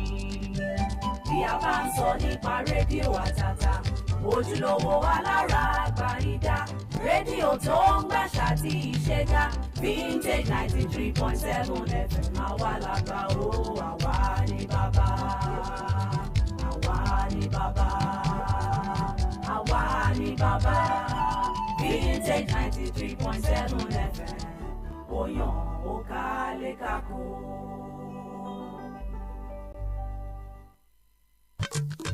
Vintage 93.7 FM, oyan ó kalẹ̀ kako. Lákòlò ọjà kájé kó bùgbàjẹ́, lákòlò ọjà kájé kó wọ̀gbà. Vintage 93.7 FM, oyan ó kalẹ̀ kako. Vintage 93.7 FM, oyan ó kalẹ̀ kako. Vintage 93.7 FM, oyan ó kalẹ̀ kako. tá a bá ń sọ nípa ilé-iṣẹ́ ìgbóhùnsáfẹ́fẹ́ tó milẹ̀ tìtì ẹyẹ méjì kì í jàṣà àwa ni vintage 93.7 FM ó yàn ó kalẹ̀ kako fún gbogbo mùtúmùwà. tá a bá ń sọ nípa ilé-iṣẹ́ ìgbóhùnsáfẹ́fẹ́ tó múnádóko tó kárí ayé tó milẹ̀ tìtì pẹ̀lú ètò àgbọ̀fikọ́gbọ́n ìròyìn yàjóyàjó látẹnu àwọn ọ̀bọ̀rọ̀kìnní pédépédé tòní àti tọ̀la orin márúgbó takébé tó tún bá ìgbà mu fáwọn tòde òní. ẹ̀bẹ̀rẹ̀ ẹ̀mújó iná rọ̀. ẹyẹ méjì kì í jàṣà àwa ni vintage 93.7 FM ó yàn ó kalẹ̀ kako fún gbogbo mùtúmùwà. bí a bá ń sọ nípa rédíò àtàtà ojúlówó alára àgbàyídá rédíò tó ń gbàṣà tí ìṣẹ́gá vintage 93.7 FM àwa làgbà o àwa ni bàbá àwa ni bàbá àwa. Vintage 93.7 FM, oyan ó kalẹ̀ kako.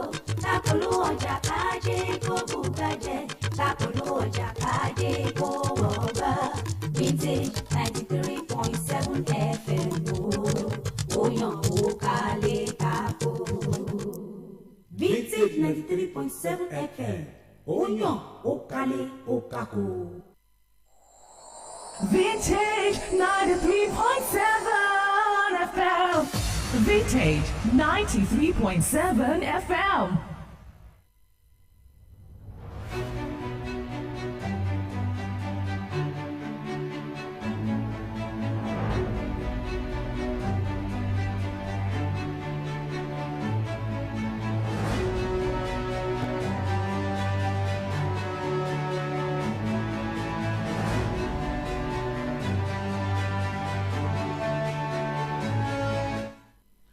Good afternoon, this is Southwest News Update. Here are the top stories. Oyo probe into APC PDP clash in Ibadan. Founder and spiritual head of the Shafauddin in Islam worldwide, Alhaji Sabit Ariyo Olagoke urged politicians to shun violence during Guba and State of Assembly's polls. Those were the headlines that was coming shortly. I am Oluwagbemiga Olabisi.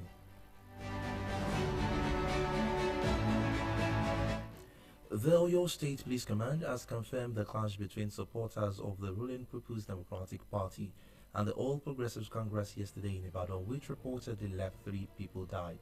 The clash took place at the Iletutun area in the Ibadan Southeast local government area The State Police Public Relations Officer Adewale Oshifeso, who confirmed the attack, said the Deputy Commissioner of Police in charge of the State Criminal Investigation and Intelligence Department had been mandated to lead an investigation team to the scene of the incident.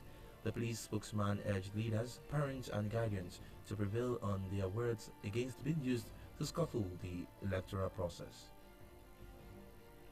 Hours to the gubernatorial elections across the country, the founder and the spiritual head of the Shafaudin in Islam worldwide, Alhaji Sabit Ariyo Olagoke, has called on the candidates of the leading political parties to educate their followers on the need to be peaceful during the election to avoid crises that can lead to bloodshed. The renowned cleric also urged the electorate to also abide by the laid-down principle of the INEC. He disclosed this while speaking with journalists in Ibadan, where he told the electorate to vote according to their conscience and avoid breakdown of law and order. Alhaji Olagoke, however, urged the people not to allow the politicians use them as thug because of peanuts that cannot take them anywhere, and remember that the politicians have located their children abroad. The Independent National Electoral Commission (INEC) has commenced distribution of sensitive and non-sensitive election materials across the 20 local governments in areas in Lagos State ahead of tomorrow's governorship at House of Assemblies elected. An official of INEC in Agege local government who spoke with journalists today said the materials are being moved to their destinations in order to avoid any form of delay. We get to our destination at the right time. Our materials, it's okay. The distribution of our material is perfectly okay in Agege here. So I can only talk of my local government. I can't talk of any other local government. Our materials is complete. We are just ready to go to the center. Unit or array, different work. It will take time. At least the longest array to this place cannot take us more than maybe 30 minutes or thereabouts. So before 2, we'll move all our material. Okay. We have configured all our beavers and they are working perfectly well. Even last election in Agege, we don't have issue. We don't have any problem with our beavers. All our beavers work perfectly, and I believe it will be so this time around.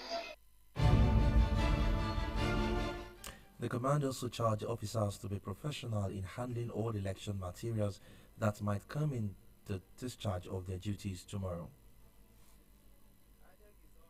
Ready for everything. They are not always ready. So this is Nigeria. So anything can happen, and I think it's favoring some parties too, for them to be prepared also. So I think it gives us more time to campaign as political parties are concerned. It can be very painful going by the preparedness of every parties involved for the election, even individually with our preparedness. Imagine students are supposed to resume like a week after the election. That plan will have to change. Just that INEC should improve on its communication with Nigerians, to improve on its communication with the stakeholders involved, and to help Nigerians believing in them and seeing them as a number. And I want to use this opportunity to advise the political gladiators, the political players, to please advise their supporters and followers to play according to the rules. We don't want anybody to get involved in any violence. Election is not a do or die affair. I believe it's just a contest, among the players, and they should allow peace to reign. We will support them, we will cooperate with them. But those of them who are not seeing any feelings or any plan to cause any violence, they should be ready for us that we are prepared for them too. We will not allow anybody to derail or truncate this electoral process.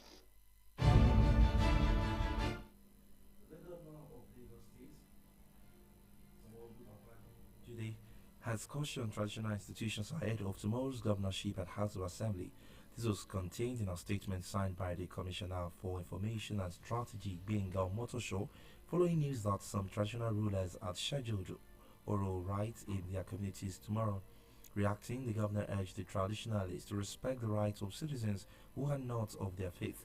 The residents are advised to go about their civic duties as the state government has called on all security personnel to guarantee the peace and safety of lives and property before, during and after elections. In another news, suspected thieves have reportedly broke into the newly inaugurated 100-bed mother and child hospital in Ikero, Ikene local government area of Ogun State, a month after commissioning. Recall that the hospital was commissioned on Saturday, February 1st, 2023 by the Vice President Yemi Oshimajo. The thieves reportedly broke into the hospital and carted away electronic equipment worth millions of naira. The state commandant of the security network, otherwise called Amotekun Corps, David Akinremi, confirmed the incident. Akinremi disclosed this in a statement issued to journalists in Abeokuta today, adding that his operatives have arrested 3 suspects in connection with the crime. And it's a wrap on Vintage News Southwest. Please join us tomorrow for another edition. The news was produced and edited by Abimbola Adebayo with the assistance of Funmilayo. Okay, I am Oluwagbemiga Olabisi. Situation Room continues. Please stay with us.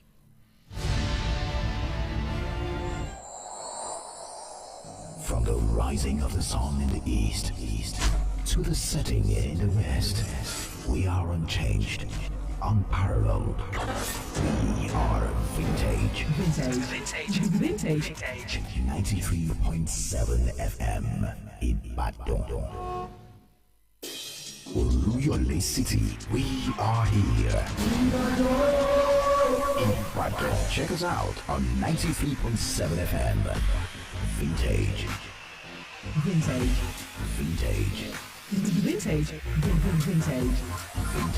We are 93.7 FM. Sure does. At home, in the kitchen, in your office, in your car, everywhere, wherever, whenever, we got you covered. We are 93.7 FM. Vintage.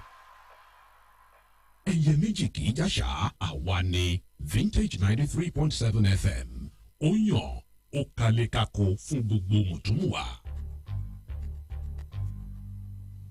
Nàìjíríà yìí tí gbogbo wa ní kó máa gbọ́dọ̀ bàjẹ́ torí kò sí ibòmíràn tí a lè lọ àjò lè dàbí ilé ẹ jẹ́ ká sowọ́pọ̀ ká fìmọ̀ ṣọ̀kan.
Patience òun kọjá àyè rẹ̀. Patience Udo òun kọjá àyè rẹ̀. I don't know what you're talking about, Shola. Patience òun kọjá àyè rẹ̀. This is the situation report room of the Vintage 93.7 FM right here in Oluyole, the city of Ibadan. Ogman. Sadiq Ogman. Shola, let's go to the business of the day. Akínkàbọ̀ lẹ́ẹ̀kan sí pé ìkànnì Vintage 93.7 FM níbi tí a ti ń gbé ọ̀rọ̀ ètò ìdìbò tọ́lá tá ń gbé yẹ̀wò tí kálukú dẹ̀ ń sọ nǹkan tí wọ́n ń fẹ́ fún ti ọ̀la. Atọ́fi tó yín létí lẹ́ẹ̀kan sí pé ètò tá à ń ṣe yìí gbogbo ayé ní ń gbọ́ àti àwọn tí Ọlọ́run kó ìṣàkóso orílẹ̀-èdè yìí lọ́wọ́ ni wọ́n ń gbọ́ wọ́n sì mọ́nítọ̀ wọ́n ń tọpinpin ètò yìí ó la fi ń rọ̀ yín tá à ń bẹ̀ yín pé ẹ dákun ẹ má jà sọ̀rọ̀ àlùfànṣá àfààyè rẹ̀ lẹ̀ kí lẹ fẹ́ gan ntẹ́ ẹ bá fẹ́ ni kẹ́ ẹ sọ ntẹ́ ẹ bá sì fẹ́ náà ni àwọn tó ń ṣe ìṣàkóso orílẹ̀-èdè Nàìjíríà ó ṣe torí pé torí tiwa náà wọ́n fi wà lórí àlééfà kó bá a lè dá òun náà wọ́n fi gbé àpótí ìdìbò láti ṣe ẹ dákun ẹ jọ tí ẹ bá lórí ọ̀fẹ́ àti pè wọlé ọ̀rọ̀ tẹ́ ẹ sọ tí ó fi mú àlàáfíà wá sípínlẹ̀ Ọ̀yọ́ ni kẹ́ ẹ bá wa sọ èyí tí ó jẹ́ kí ìpínlẹ̀ Ọ̀yọ́ gòkè àgbà ó ní kẹ́ ẹ bá wa sọ torí pé wọ́n ní ìgbà ẹ̀kẹ́ báyìí ní fọwọ́ tẹ̀lé udò ó túmọ̀ rẹ o ìgbà aláàmù ní fọwọ́ tìgìrì ó sọ yẹn náà ní èèbò kájọ fọwọ́ ṣe ìgbà ẹ̀kẹ́ ní fọwọ́ tẹ̀lé sọ ní English ìgbà ẹ̀kẹ́ ní fọwọ́ tẹ̀lé. Exactly what he said. Exactly what you said. Ìgbà aláàmù ní fọwọ́ tìgìrì. Alarm to your right. Kì í ṣe aláàmù clock you. Okay, this is still the Vintage 93.7 FM. And don't forget, we're giving you stories back to back on the election, accurate stories. We'll talk about everything that has to do with Oyo. This is Oyo Decide. Don't forget that you and I have that responsibility to decide who the next governor of Oyo State will be. And you can only do that by taking your PVC right to your polling unit and casting your vote. Do you know your polling unit? Are you familiar with where you're supposed to vote? I know there are people who didn't vote for during the presidential election and felt they're only interested in this particular election. If that's the case, please find out where your polling unit is. And we had a couple of messages on our WhatsApp platform where people were mentioning certain parties and the rest. Please, if you're calling in, make sure that you're not campaigning, you're not calling political parties, you're not mentioning names. Just tell us how prepared you are, what you would rather want to be changed, what you would rather want to see during the election. A lot happened at the presidential election, and people already, got their facts and wanted certain things to be corrected. If you, without mentioning it, like I said, no campaign, please tell us what you would want differently this time around. Okay. Your expectations too. Number tẹ́ pè wọlé tẹ́ fi lórí ọ̀fẹ́ àti bá wa sọ̀rọ̀ ó ní 090 99 99 79 37 090 99 99 79 37 tàbí 070 47 odo mẹ́ta 937 070 47 odo mẹ́ta 937. You can also be a part of this program live on Facebook. Yes, you can. We're streaming live. Don't forget, when you view, please share when you actually do. You can check us on Facebook at Vintage FM Ibadan. We're streaming live right here in the studio. Tí ẹ bá ti lórí ọ̀fẹ́ àti wà lórí ẹ̀rọ ayélujára ìbánidọ́rẹ̀ẹ́ Facebook ẹ lọ́wọ́ wà mẹ́ kétékété kí ẹ má bá wa share ẹ̀. Hello. Hello. Hello. Ẹ káàsán. Hello, sir. Ẹ káàsán. Orúkọ yín bọ̀dẹ̀ tí ń pè. Ẹ káàsán. Yes, we can hear you. Orúkọ mi ni Ìyáàfin Àlàó láti wá Kájàyé. Ìyáàfin Àlàó láti wá Kájàyé kí lẹ fẹ́ bá wa sọ lórí ètò yìí. Bẹ́ẹ̀ni. Ẹ jọ̀ọ́ àwa náà fẹ́ ọ̀rọ̀ àmì ní ọ̀dọ̀ wa ní wá Kájàyé níbi ojú primary school yẹn gangan. ojú odò primary school yẹn iléèwé alákọ̀ọ́bẹ̀rẹ̀ tí ń bẹ lójú odò ní Wákàjáyé.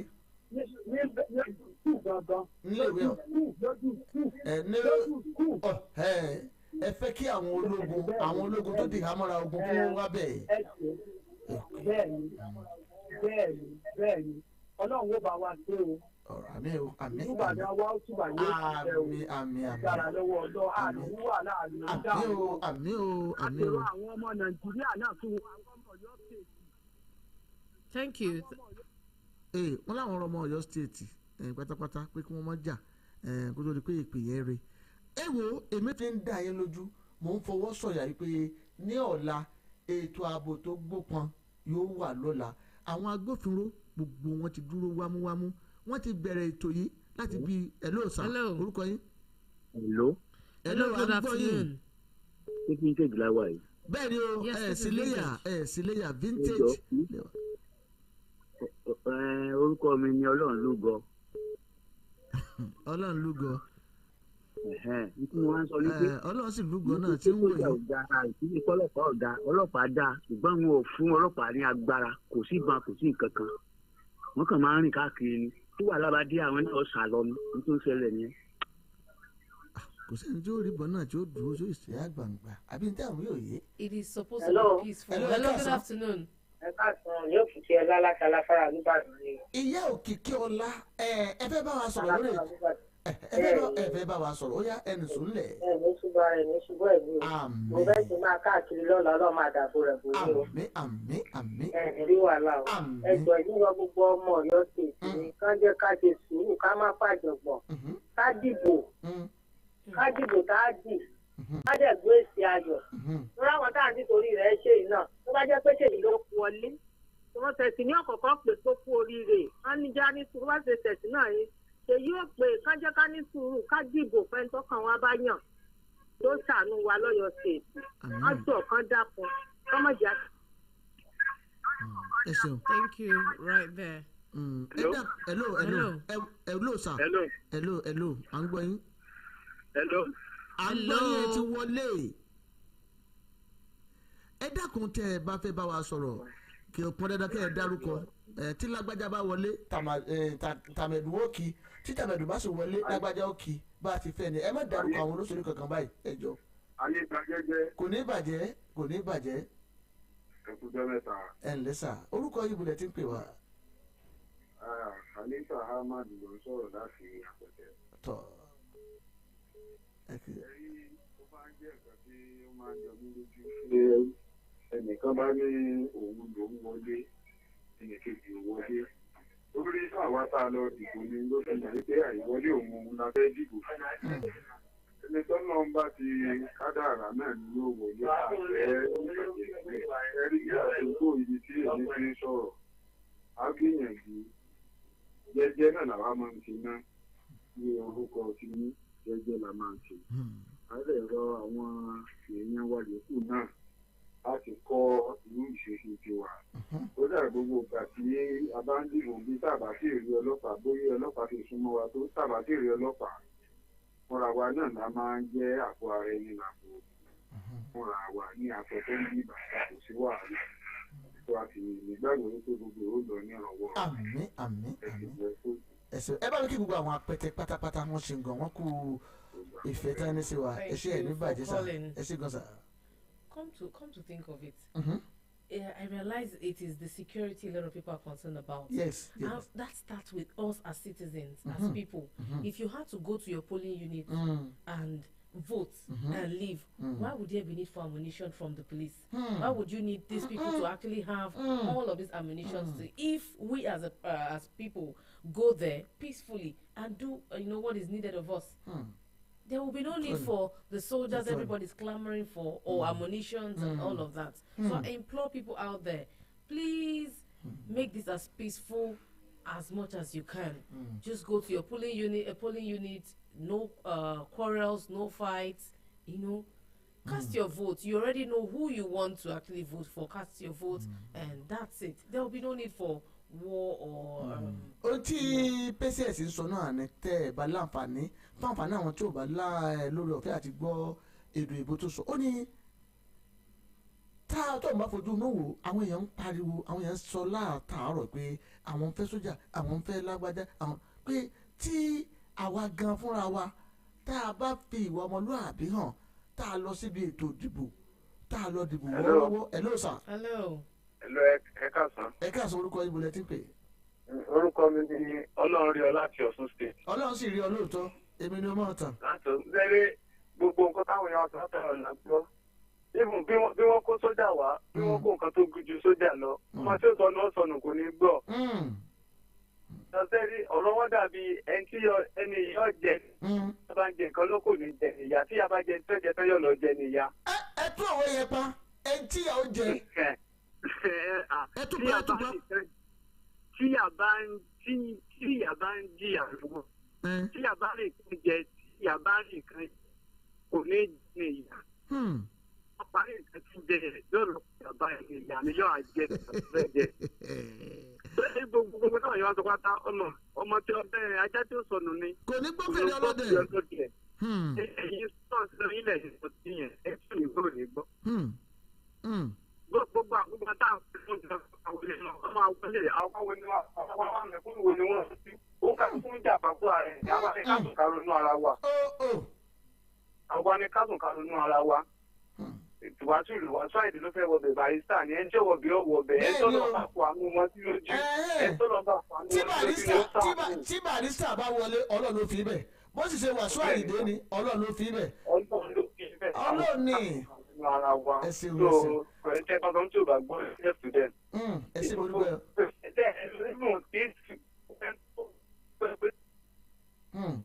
ọlọ́run rí yín lóòótọ́ orúkọ yín ní ìròyìn ọlọ́run rí ọ ọlọ́run rí ọ ẹ ṣeun gan kò ní bàjẹ́ sẹ́ni tí a bá fojú inú wò lóòótọ́ tó o bá lọ síbi ètò ìdìbò tó o dìbò tó o kú òun bẹ̀ lọ lé wọ́ọ́rọ́wọ́ tẹ́lẹ̀ náà lọ tiẹ̀ tó dìbò wọ́ọ́rọ́wọ́ kí ni ọlọ́pàá fẹ́ kó bọ̀ fún kí ni a fẹ́ kó sójà fún kí ni àwọn wá sójà kiri fún wọn pẹ́sẹ̀sì àwọn Yorùbá ní pé ìwà ọmọ ẹni ní mọ́mọ́ sòkígbẹ́ sọ́lẹ̀ ìbò. Exactly what you said. Ó yẹ tí mo sọ ìwà ọmọ ènìyàn ìwà tí n bá ní ní ó mú mi sòkígbẹ́ torí pé bóyá ó ti yẹ sọ ọ̀rọ̀ Yorùbá yẹ yẹ sọ́lẹ̀ ìbò kí n gbọ́. Exactly what you said. Exactly what you said. Hello. Hello. Hello, good afternoon. Bẹ́ẹ̀ni náà sọ fún ìgbà tí ń pè fún. Irú ẹni tó kásọ mọ́ ọlọ́pàá lọ́rùn. Gbàgbó mìíní àti dání. Ó dẹ̀ ní ògùn lọ. Àní tó dà la fẹ́ lọ́la. Ṣèǹgbọ́ wọn ní kó aṣọ. Bẹ́ẹ̀ni bá yọ ọ́ lóko ọdún láyé. Tí sójà bá náà yàn. Yóò dínkù. Yóò dínkù. Ilé ìwọ ọ̀bàdé márùn-ún ó dín. Kábíyèsí o. Thank you. But why do people think it would not go smoothly? Why do people think that you need soldiers to come do one or two things? Tí wọ́n yé wọn tí wọ́n yé wọn wọ́n jà sọ̀rọ̀ lọ́bẹ̀ tí sójà tán pariwo ó yẹ ká lóko ọgbọ́n tí wọ́n yẹn sọ ó ní tí ìbá fẹ́ tí if you are destined to use 70 years to spend 70 years in life if soldier ara oko that's 70 years minus 20 years. But then lórí ìlú ògbé ìbò tí if soldier kan ara oko and you bust your akata soldier and soldier now deal with you 70 years tọ́jú òun lò láyé o tí o bá lọ if you can go to the akata of soldier that 20 years will remain reduce you. Well, hopefully soldiers are there. ó ti sọ tòótọ́ rọ̀ president ó ti sọ tòótọ́ rọ̀ ó ti sọ fact pé tí o bá lọ síbi ibi ìbò pẹ̀lú àlàáfíà tó kú mẹ́ tẹ́ni náà lọ pẹ̀lú àlàáfíà sójà ọkọ̀ wà ń bẹ̀ kò ní ṣe kankan ni ọlọ́pàá wà ń bẹ̀ kò ní ṣe kankan ó túbọ̀ sí pé ìwọ àti èmi ẹja lọ wọ́ọ́rọ́wọ́ ká lọ dìbò. Because they were polling units where people they didn't have men of the armed forces, none, and it went peacefully. People went in, casted their vote, and left. Kọ́lọ̀ bá wa sí ọlọ́sìn bá wa sí jálẹ̀jálẹ̀ Vintage 93.7 FM orílẹ̀ ẹ̀kan nígbà tá à ń ṣètò lọ́wọ́ Timothy gbé ẹlẹ́rìndòdò àti ṣé tí ó jẹ ní jó mo ní ìwọ Ọlọ́run káì.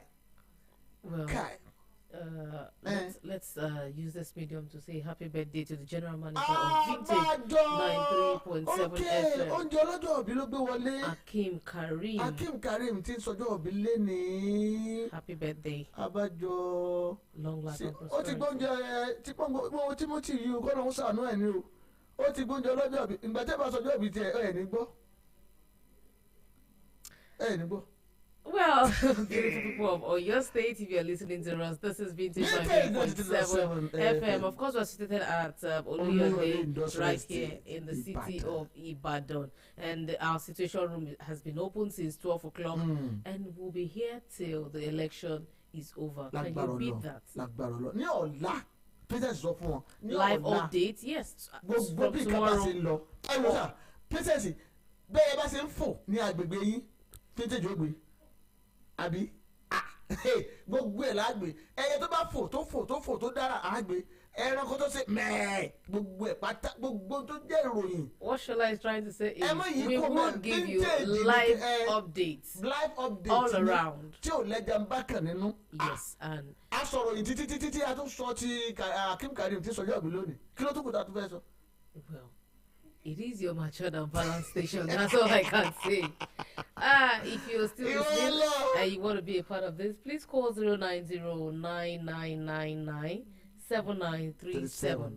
09099, and that's 7937. Hello. Hello, good Hello, afternoon. Ẹ̀rọ sọ orúkọ yín bulletin pé. Olátúndé Olúwaṣeyìí ni orúkọ mi. Ẹ tún pèlè lẹ́ẹ̀kejì, ẹ ti pèlè ẹ̀kan. Mo olúwa Akeem Karim ẹ̀mọ́ ẹ̀kọ́ ni fún. Ewọ́n tí. Ọmọ wo ẹgbẹ́ dàgbà. Ọmọ wo ẹgbẹ́ dàgbà kékeré. Jòjò ló mú gbọ́ tèmi ọmọ ẹgbẹ́ dàgbà. Yóò pẹ́ láyé o. Àmín. Thank you very much.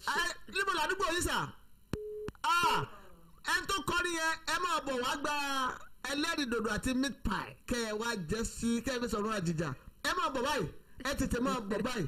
Ẹ wá gbóúnjẹ ọjọ́ bí bẹ́ẹ̀ ṣe kọ́ I nìyẹn. just hope when he comes to the station, he would be asking for you. Èmi tí màá ti kú títí họ lọ. 09099997937. Shola, let's go. Is that call? Hello. Hello. Hello. Good afternoon. Good afternoon. Orúkọ yín bulletin pé. Hello. Hello. Oh, ti já. Okay, people of Ibadan, I understand it's your decide. It's been Yoruba. Where are my English callers? Good afternoon. Ibadan ló wà. Okay, President, ẹ̀yin tẹ́ ẹ bá dẹ̀ bá mọ̀ nípa Yorùbá ẹ sọ èèbó sóhun. Yes. Èmi mo ní customer jù wáyé. Hello, good afternoon. Hello. Hello. Hello. Hello. Good yeah, afternoon. I can hear you. Oh dear. Okay, no, it's not difficult if you can actually do it in Yoruba. Shola is here. Àwọn tí ó pè ọ́, àwọn tí ó mọ̀ expect call láti Olúyọ̀lé Industrial Estate, Olúyọ̀lé Estate, Bódìjà Estate. Àbí tí a sọ, but má lọ expect Ọ̀rànyàn. Mọ̀lété. No, sì lè rí pè. Wọ́n lè sọ ìgbésẹ̀ Mọ̀lété. Ṣùgbọ́n pé oríta mẹ́rin, ìta tí ó yà. Please prove Shola. Òkì. Okay, Ọlọ́run wákàjáyé. Hello. Oh, please turn down the volume of the radio set. Yeah, hello, good afternoon. Good afternoon. Hey. Finally, good afternoon. Your name or where you're calling from? I called earlier. Oh. Abimola from Akwete. Oh, thank you, Abimola from Akwete. How well are you preparing for the election tomorrow? I've already narrated in. You only did that in Yoruba, not in English. Not in English. Yes. I appreciate speaking my language Yoruba. So when it comes to a mixture program like this, I try to speak my language. Well, that's so understandable. We are getting prepared. We are well prepared in Apete, Ijokodo, Sango, Eloyele, because we have a network of security all around. Oh, that's great. Yeah, and so our local security, the vigilante, our local teams have been working together so that to make tomorrow go peacefully based on the atmosphere. So we are good to go. Thank you so much, Abimbo. I will just urge the people that has no voters card to stay behind because tomorrow is on your decide. Yes. So I will just urge them, if you have nothing to do around, stay at home. If you have nothing to do at the polling booth, stay behind. So that's just what I can contribute for now. Thank you so much, Abimbola. That was a good one. Thank you very much. If you have nothing to do, please don't loiter around. Don't be seen moving around. There's no movement from 12 a.m. today till 6 p.m. tomorrow. So if you don't have your PVC, you have no reason to be out there. Please stay indoor. And of course, you can wish your candidates the best from afar, right? Okay, we have this message on WhatsApp. Okay. Apparently, I didn't call the WhatsApp number, but then we have people who have our WhatsApp lines. So, WhatsApp is èmi ò sí ńbẹ̀, ìwọ ló kà, èmi ò lè kà. Èbó ni, n tó ń fẹ́, ó ti rí tó ń fẹ́, wọ́n ti gbé tó mọ́ jẹ dé. Shala. Ó yẹ bẹ̀rẹ̀ sí kà. Okay, it says good afternoon, guys. A lot of people are calling in requesting for the deployment of military personnel A caller called in saying that the last election resulted to a police officer being rough-handled by citizens in his area. With that kind of display of disrespect to the police officer, people would be scared that if such acts could come to play on the 25th, what might happen on the 18th? Maybe what should be done is military personnel should be deployed so to scare off those miscreants. They don't need to go with their rifles. Their whips are enough. Truly, some part of your state, or rather some part of Nigeria, actually needs the deployment of military personnel to scare off those thugs from having their way. We can't shy away from it at all. That's the truth.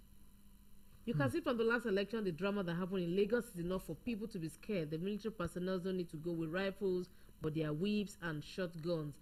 Because those thugs, some of them could be in possession of guns and might want to snatch the ballot boxes. So the military personnel can have shotguns to be used in disarming the thugs, not to kill. That's all. Like, my area was peaceful at the last election, and I'm hoping it will be tomorrow. Wish us all a peaceful election tomorrow. Thank you, Funshaw. Thank you. Yeah, we wish you, your area and every other area in Ibadan. Hello. Hello. A peaceful election tomorrow. Hello. Hello, good afternoon. Mr. Daniel Ìmọ̀ràn. Adéníjì ìmọ̀ràn. Ẹni tó bá lọ kọ́mọ̀mù lọ sí kọ́mọ̀mù lọ́wọ́ ẹ ṣe. Okay. èyí tí wọ́n sọ ni pé ẹni tí ó bá lọ dìbò ní kó má mú nǹkan bíi ìjà olóró dání. Okay. bóyá mo rò pé tó fẹ́ sọ. Weapons. Okay. ẹjọ́ tẹ́ bá wò wá kétékété lórí Facebook ẹ lè máa bá wa share fún gbogbo wa káṣe ni ó ta kálé ó ta kákó ẹ dákun ó ta yíká gbangba ayíkéta ẹ dákun ẹ bá wa síbẹ̀ bẹ́ẹ̀ bá ṣe ń wò wá lórí Facebook ẹ máa bá wa share káàkiri kó bá lè ṣe kíni kó bá lè tàn kálẹ̀ ojú òní tìyín ibi tẹ́ ti mú owó tẹ́ fi ń wò wá lórí Facebook àgbà náà ní wọ́bẹ̀ o àbùdín tó lókun àbùdín tó lọ́sà kó lọ́wọ́ bá mi kó máa. Hello, ẹ káàsán. Hello, ẹ káàsán kọ́ ibùdó tí ń pè. Ẹ káàsán, ẹ kú ètò. Ọlọ́run ló lè tò àwa là ń tò. Good afternoon, we can hear you. Mo fẹ́ sọ pé tá a bá fẹ́ lọ dìbò lọ́la ká lọ nírọ̀wọ́rọ̀sẹ̀ ká dẹ̀ dìbò wa ká padà sílé ẹni tó bá dẹ̀ ti ní káàdì ìdìbò kó dúró sílé jẹ́jẹ́ ká bá dẹ̀ ti dìbò àtàkẹ́kọ̀ọ́ ká má ṣe kọ ojú mi tó ká dìbò ká dẹ̀ kọrí sílé wa lálàáfíà ẹ kú ètò. Orúkọ yín mà. Ìyáàfin tó yọ sí láti Bádékù. Kò ní bàjẹ́ fún yín. Kò ní bàjẹ́ fún yín. Ẹ ṣe gan ma. It is as simple as that. Very simple, very simple. All right, a sì wà mẹ́ Vintage 93.7 FM. Ẹ bá jẹ́ ń tọ́ yín ní ọ̀la a ti bẹ̀rẹ̀ ètò láti aago 6 kùtùkùtù àbí láti bẹ̀rẹ̀ àárọ̀ kùtùkùtù hàì gbogbo tẹ́ ẹ bá fẹ́ ojú kan ló wà ẹ bá wa sọ fún Alára ẹ sọ fún Ajérò ẹ sọ fún Ọ̀ràngúnga pé Vintage ṣetán Vintage 93.7 FM ṣetán láti jẹ́ kẹ́ ẹ mọ bí nǹkan ṣe ń lọ ládùúgbò yín ní agbègbè yín gbogbo àwọn òṣìṣẹ́ wa pátápátá ni wọ́n ti wà ní tùbútòrò ilẹ̀ Ìbàdàn àti nípínlẹ̀ Ọ̀yọ́ tí wọ́n mọ̀ jábọ̀ fún wa. Hello. Orúkọ yín bolẹ̀ tí ń pè. Àtòkè Bọ́là ni mo ti ń pè ọmọọbabìnrin Adéyẹmí. Ọmọọbabìnrin Adéyẹmí láti Òkè Bọ́là. Bẹ́ẹ̀ni, ẹ jọ̀ọ́ ẹ bá wa jẹ́ káwọn agbófinró ẹ bá wa bá wọn sọ̀rọ̀ kàn dúró wámúwámú lọ́la torí irú tó ṣẹlẹ̀ lánàá yẹn ó ti ń bomi tútù sí ọ̀pọ̀ èèyàn lọ́kàn torí ẹ̀ àwọn agbófinró bó jẹ́ sójà náà báwọn yòókù ti ń béèrè fún kàn bá wa mú kàn jẹ́ kàn jáde o ká lè ṣe ojúṣe wa o gbogbo aláfẹ́ ṣojúṣe wa o Nàìjíríà ò ní bàjẹ́ kú iṣẹ́ o. Àmín ẹ ṣé ọmọbabìnrin Adéyẹmí thank you ẹ ṣé àdúpẹ́ gan. Patience. I see a time coming when we would not need any of these people. We will just walk into your polling unit, cast your vote, and go home. Yes. When you see, other countries, I mean, it's achievable. We will get there. Kò sáyè pé tọ́ọ̀gì kan kó kẹ́ni nígbà tí ẹ pé kò sí ìtàlùfẹ́ bá jà tó ló fẹ́ bá kò sẹ́wọ̀n ní anybody mi. Hello. Ẹ káàsán.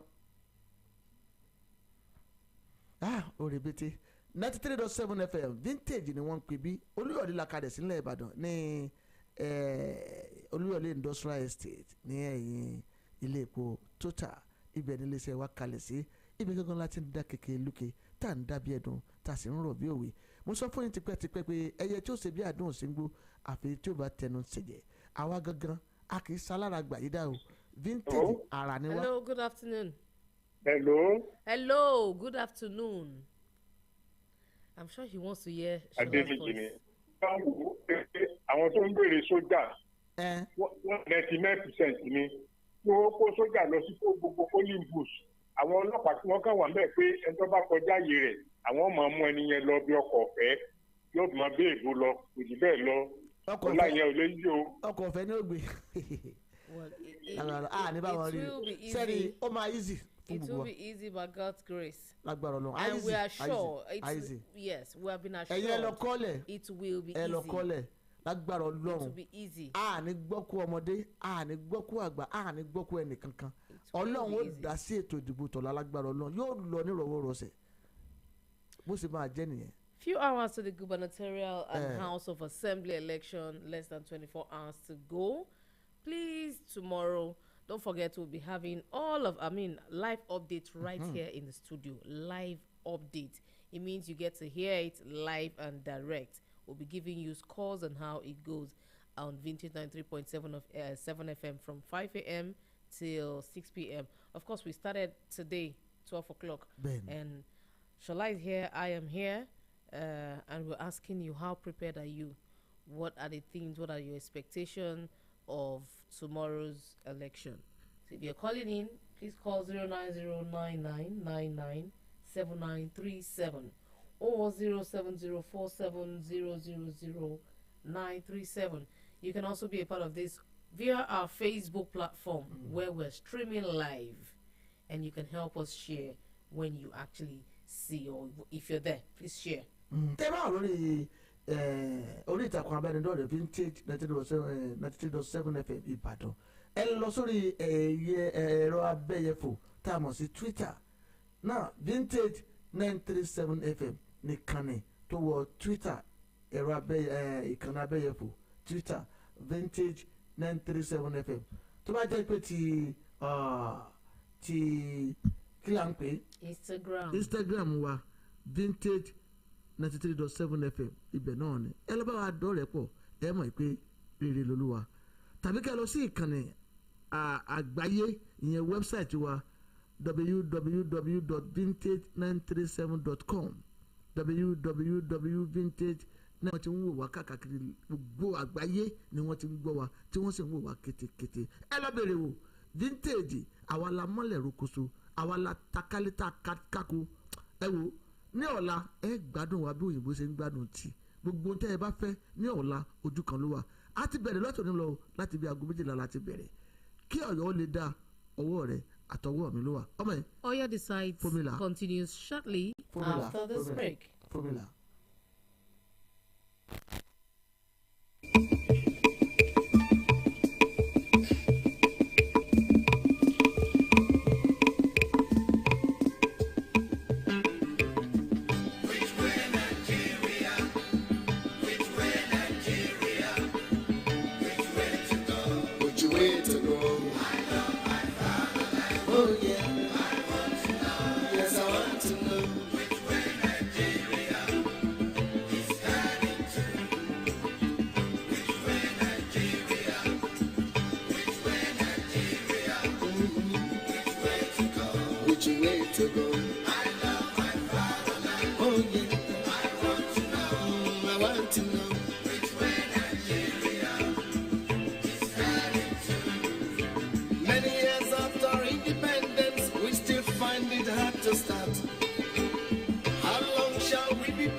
Inefficiency and indiscipline is ruining the country now. Corruption here, there, and everywhere. Inflation is soaring high. Let's save Nigeria, so Nigeria won't die. Which way Nigeria? Which way Nigeria? Which way to go? Which way to go? I love my fatherland. Oh, sure, sure. I want to know. Yes, I want to know. Which way Nigeria is heading to? We made mistakes during the oil boom, not knowing that was our doom. Some people now have everything, while many, many have nothing. Let's save Nigeria, so Nigeria won't fall. Which way Nigeria? Which way Nigeria? Which way to go? Which way to go? I love my fatherland. Oh yeah, I want to know. Yes, I want to know. Which way Nigeria is heading? Tí ẹ bá wojú aago yín ẹ rí i pé ìṣẹ́jú mẹ́ẹ̀ẹ́dógún ló kù kí aago mẹ́rin kóró kógó ó kù ìṣẹ́jú mẹ́ẹ̀ẹ́dógún kí aago mẹ́rin ó lù láàrin ìṣẹ́jú mẹ́ẹ̀ẹ́dógún ọ̀hún náà àyè sì wà fún ẹ̀yin láti pè sórí ètò kẹ́ẹ̀sọ́ tẹ́ ẹ fẹ́ àti bí ẹ ṣe ń gbáradì sí ìyẹn fún ètò ìdìbò tọ́lá kíní kan náà mo tún ní ká tún mọ́ wa létí ní àárọ̀ tẹ́ ẹ bá ti jí ní kùtùkùtù ẹ fi ọ̀rọ̀ ìpínlẹ̀ ọ̀yọ́ ẹ fi lọ́lọ́run lọ́wọ́ pé ìwọ ọlọ́run o bá a ṣe jí láàárọ̀ yìí ọlọ́run ètò ìdìbò tá a ṣe lénìí ọlọ́run bá wa dá sí i gbà wá lọ́wọ́ ibi yà wá pẹ̀lú èṣù ṣé ládùúgbà bẹ́ẹ̀ kó o tó jáde nílé ẹ rí i pé gbogbo ó ṣe kí ni yóò lọ ní ìrọ̀wọ́ rọ̀ṣẹ̀ ìfẹ́ ìpínlẹ̀ ọ̀yọ́ ó ń bẹ lọ́kàn wa ó dẹ̀ ń bẹ lọ́kàn tèmi náà ojúṣe tèmi lèmi ń ṣe lọ́wọ́lọ́wọ́ ní ọ̀la èmi ó tún wá sojúṣe mi jù bẹ́ẹ̀ lọ n ó lọ síbi ètò ìdìbò n ó rọra dìbò wọ́ọ́rọ́wọ́ n ó sì máa bọ̀ nílé wọ́ọ́rọ́wọ́ n ó dẹ̀ tún fi ọ̀rọ̀ ìpínlẹ̀ ọ̀yọ́ n ó fi sí àdúrà ẹ lè pè sí 090-9999-7937. Yes, you can be a part of this our situation room on 09099997937. How prepared are you? How ready are you for the election, the gubernatorial election, and the House of Assembly election for tomorrow? And tell us your expectation, what you think should be done differently, what you feel should be done differently tomorrow. We're expecting your call. Yes. A sì ń wo a sì ń retí ìpè yín ẹ sọ tẹ́ ẹ bá fẹ́ o àyè ń bẹ fún yín ẹ sọ tẹ́ ẹ bá fẹ́ ẹ lè pè sí 07047000937. ẹ ló sà orúkọ yín sà. ẹ rà sà ẹni ọlọ́run tún mọ̀ ẹ ló àti ẹ̀dùpẹ́ ẹ̀yin ní ọlọ́run mọ̀ ẹnìkan ní ọlọ́run lúgọ àbí. They are funny names. Orúkọ Are they real names? No, ó dà pé ẹnìkan jẹ́ ọlọ́run lúgọ orúkọ kan jẹ́ ọlọ́run lúgọ bó ṣe jẹ́ nìyẹn. Vintage la wà 93.7 FM ìyẹn ní ìkànnì tó gbalẹ̀ gbági oko ní ìkànnì yìí ibẹ̀ ni àti ń jẹ́ kí gbogbo aráàlú mọ̀ bí nǹkan ṣe ń lọ nípa ètò ìdìbò tí ó wáyé lọ́la a dẹ̀ tún ní lọ́kàn fún yín ní ọ̀la lágbára ọlọ́run gbogbo bí nǹkan bá ṣe ń lọ lẹ́ẹ̀mọ̀ ṣe kí ni lẹ́ẹ̀mọ̀ gbọ́ ẹ darapọ̀ mọ́ wa ní ìkànnì ayélujára ní ìkànnì abánidọ́rẹ̀ẹ́ Facebook wa ní Vintage 93.7 FM Ìbàdàn tàbí ẹ̀rọ abẹ́yẹfò Twitter Vintage 93.7 FM kì bá ṣe ti Instagram náà ni Vintage 93.7 FM bó ṣe máa jẹ́ nìyẹn àwọn kan tẹ́lẹ̀ bá wa dọ̀rẹ́ nìyẹn lórí ẹ̀rọ ayélujára tó bá dẹ̀ ṣe ti ìtàkùn àgbáyé www.vintage93.7.com www.vintage937.com bó ṣe máa jẹ́ nìyẹn. adúgbò lọ́wọ́ gbogbo àwọn ọ̀gá àgbà tí wọ́n fún wa láǹfààní àti ṣe ètò yìí a sì dúdúkọ́ lọ́wọ́ Ọlọ́run tọ́lọ̀ tún fún wa ṣe àtúndúkọ́ lọ́wọ́ gbogbo ẹ̀yin èèyàn tí ẹ̀ ń pè wá nílé tí ẹ̀ ń pè wá tí ẹ̀ sì ń bá wa dá sí ètò yìí bẹ́ẹ̀ sì ń bá wa dá sí Ọlọ́run aláàánú yóò bá yín dá sí ọ̀rọ̀ tìyín náà ìpínlẹ̀ Ọ̀yọ́ tàdé nítorí ẹ̀ sí náà ẹ̀yin ẹ̀ jèrè rẹ̀ àwa àá jèrè rẹ̀ bákan náà. Okay, by 4 o'clock, Ibidun and Bimbo will actually continue right here in the situation room of the Vintage 93.7 FM. That means you'll be getting all information, everything you need to know about the elections, or the forthcoming election tomorrow. Don't forget the studio is open. Tomorrow from 5 a.m. we'll be giving you live updates as it comes back to back. It is Vintage 93.7 FM. And Shola, Mungo, I believe this election will actually go smoothly. I am very sure. And like I said earlier, no,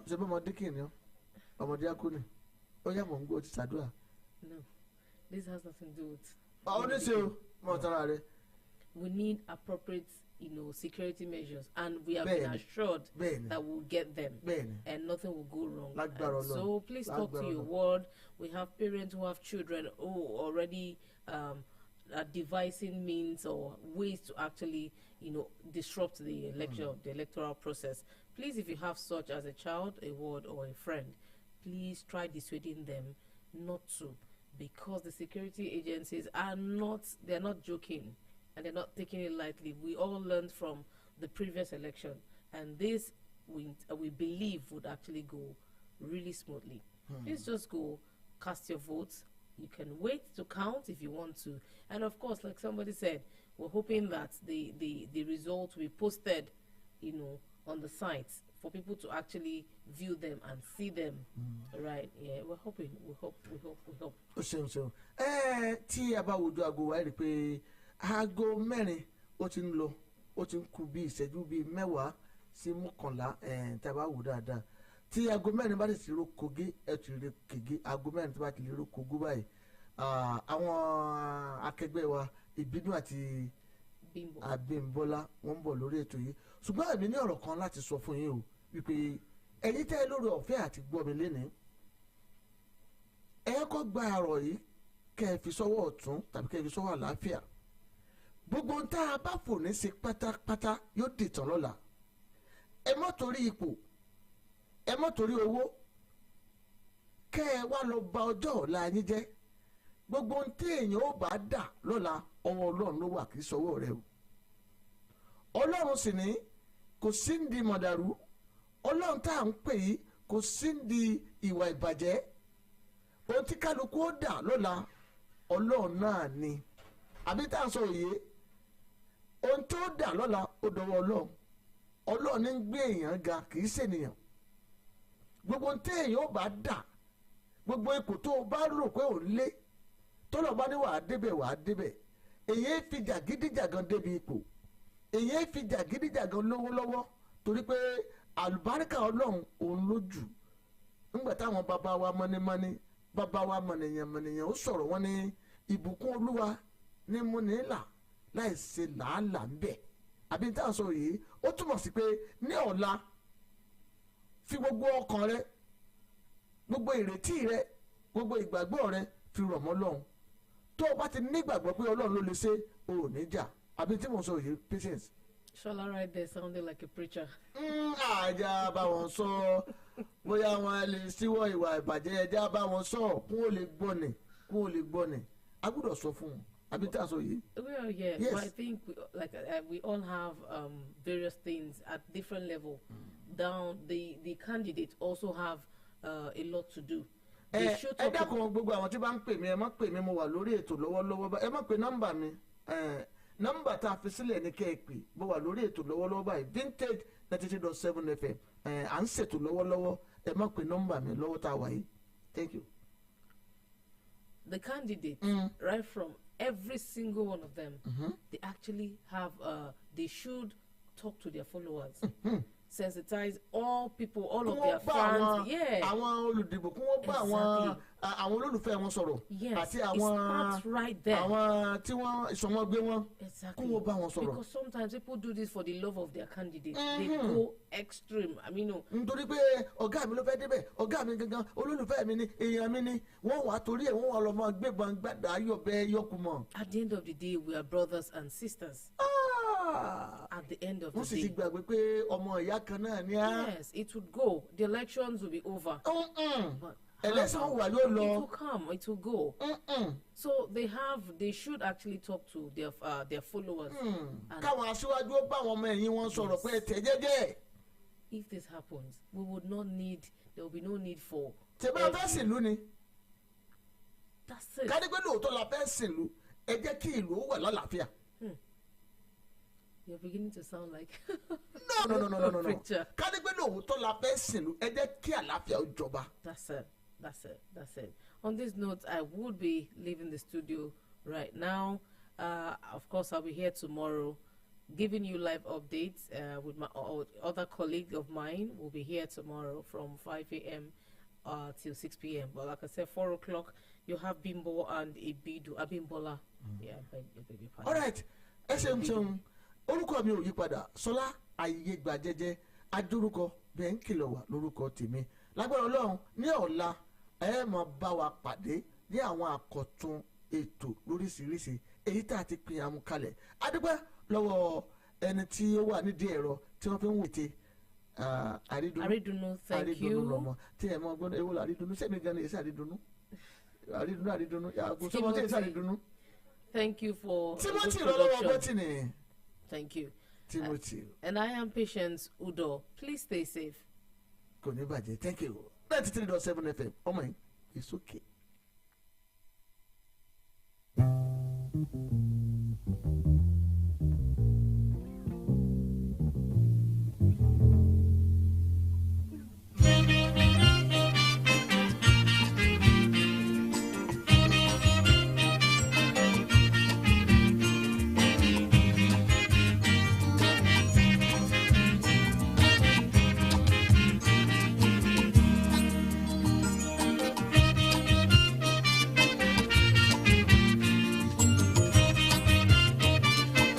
Vintage 93.7 FM. Oyan Okale Kako. Commercial farmer or a subsistence farmer. Ṣé àgbẹ̀ olóhùn ọ̀sìn ni ẹ̀yin ni tàbí àgbẹ̀ olóhùn ọ̀gbìn? The good news is here. Farmers meeting ìpàdé àwọn àgbẹ̀ ní ètò tí yóò máa gun orí afẹ́fẹ́ ní gbogbo ọjọ́ ìṣẹ́gun ní dédé